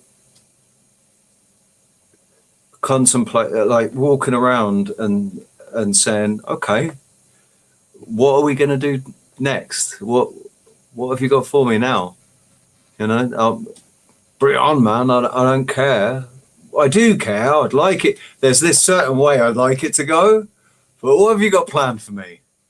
What are we going to do? Because whatever it is, I know.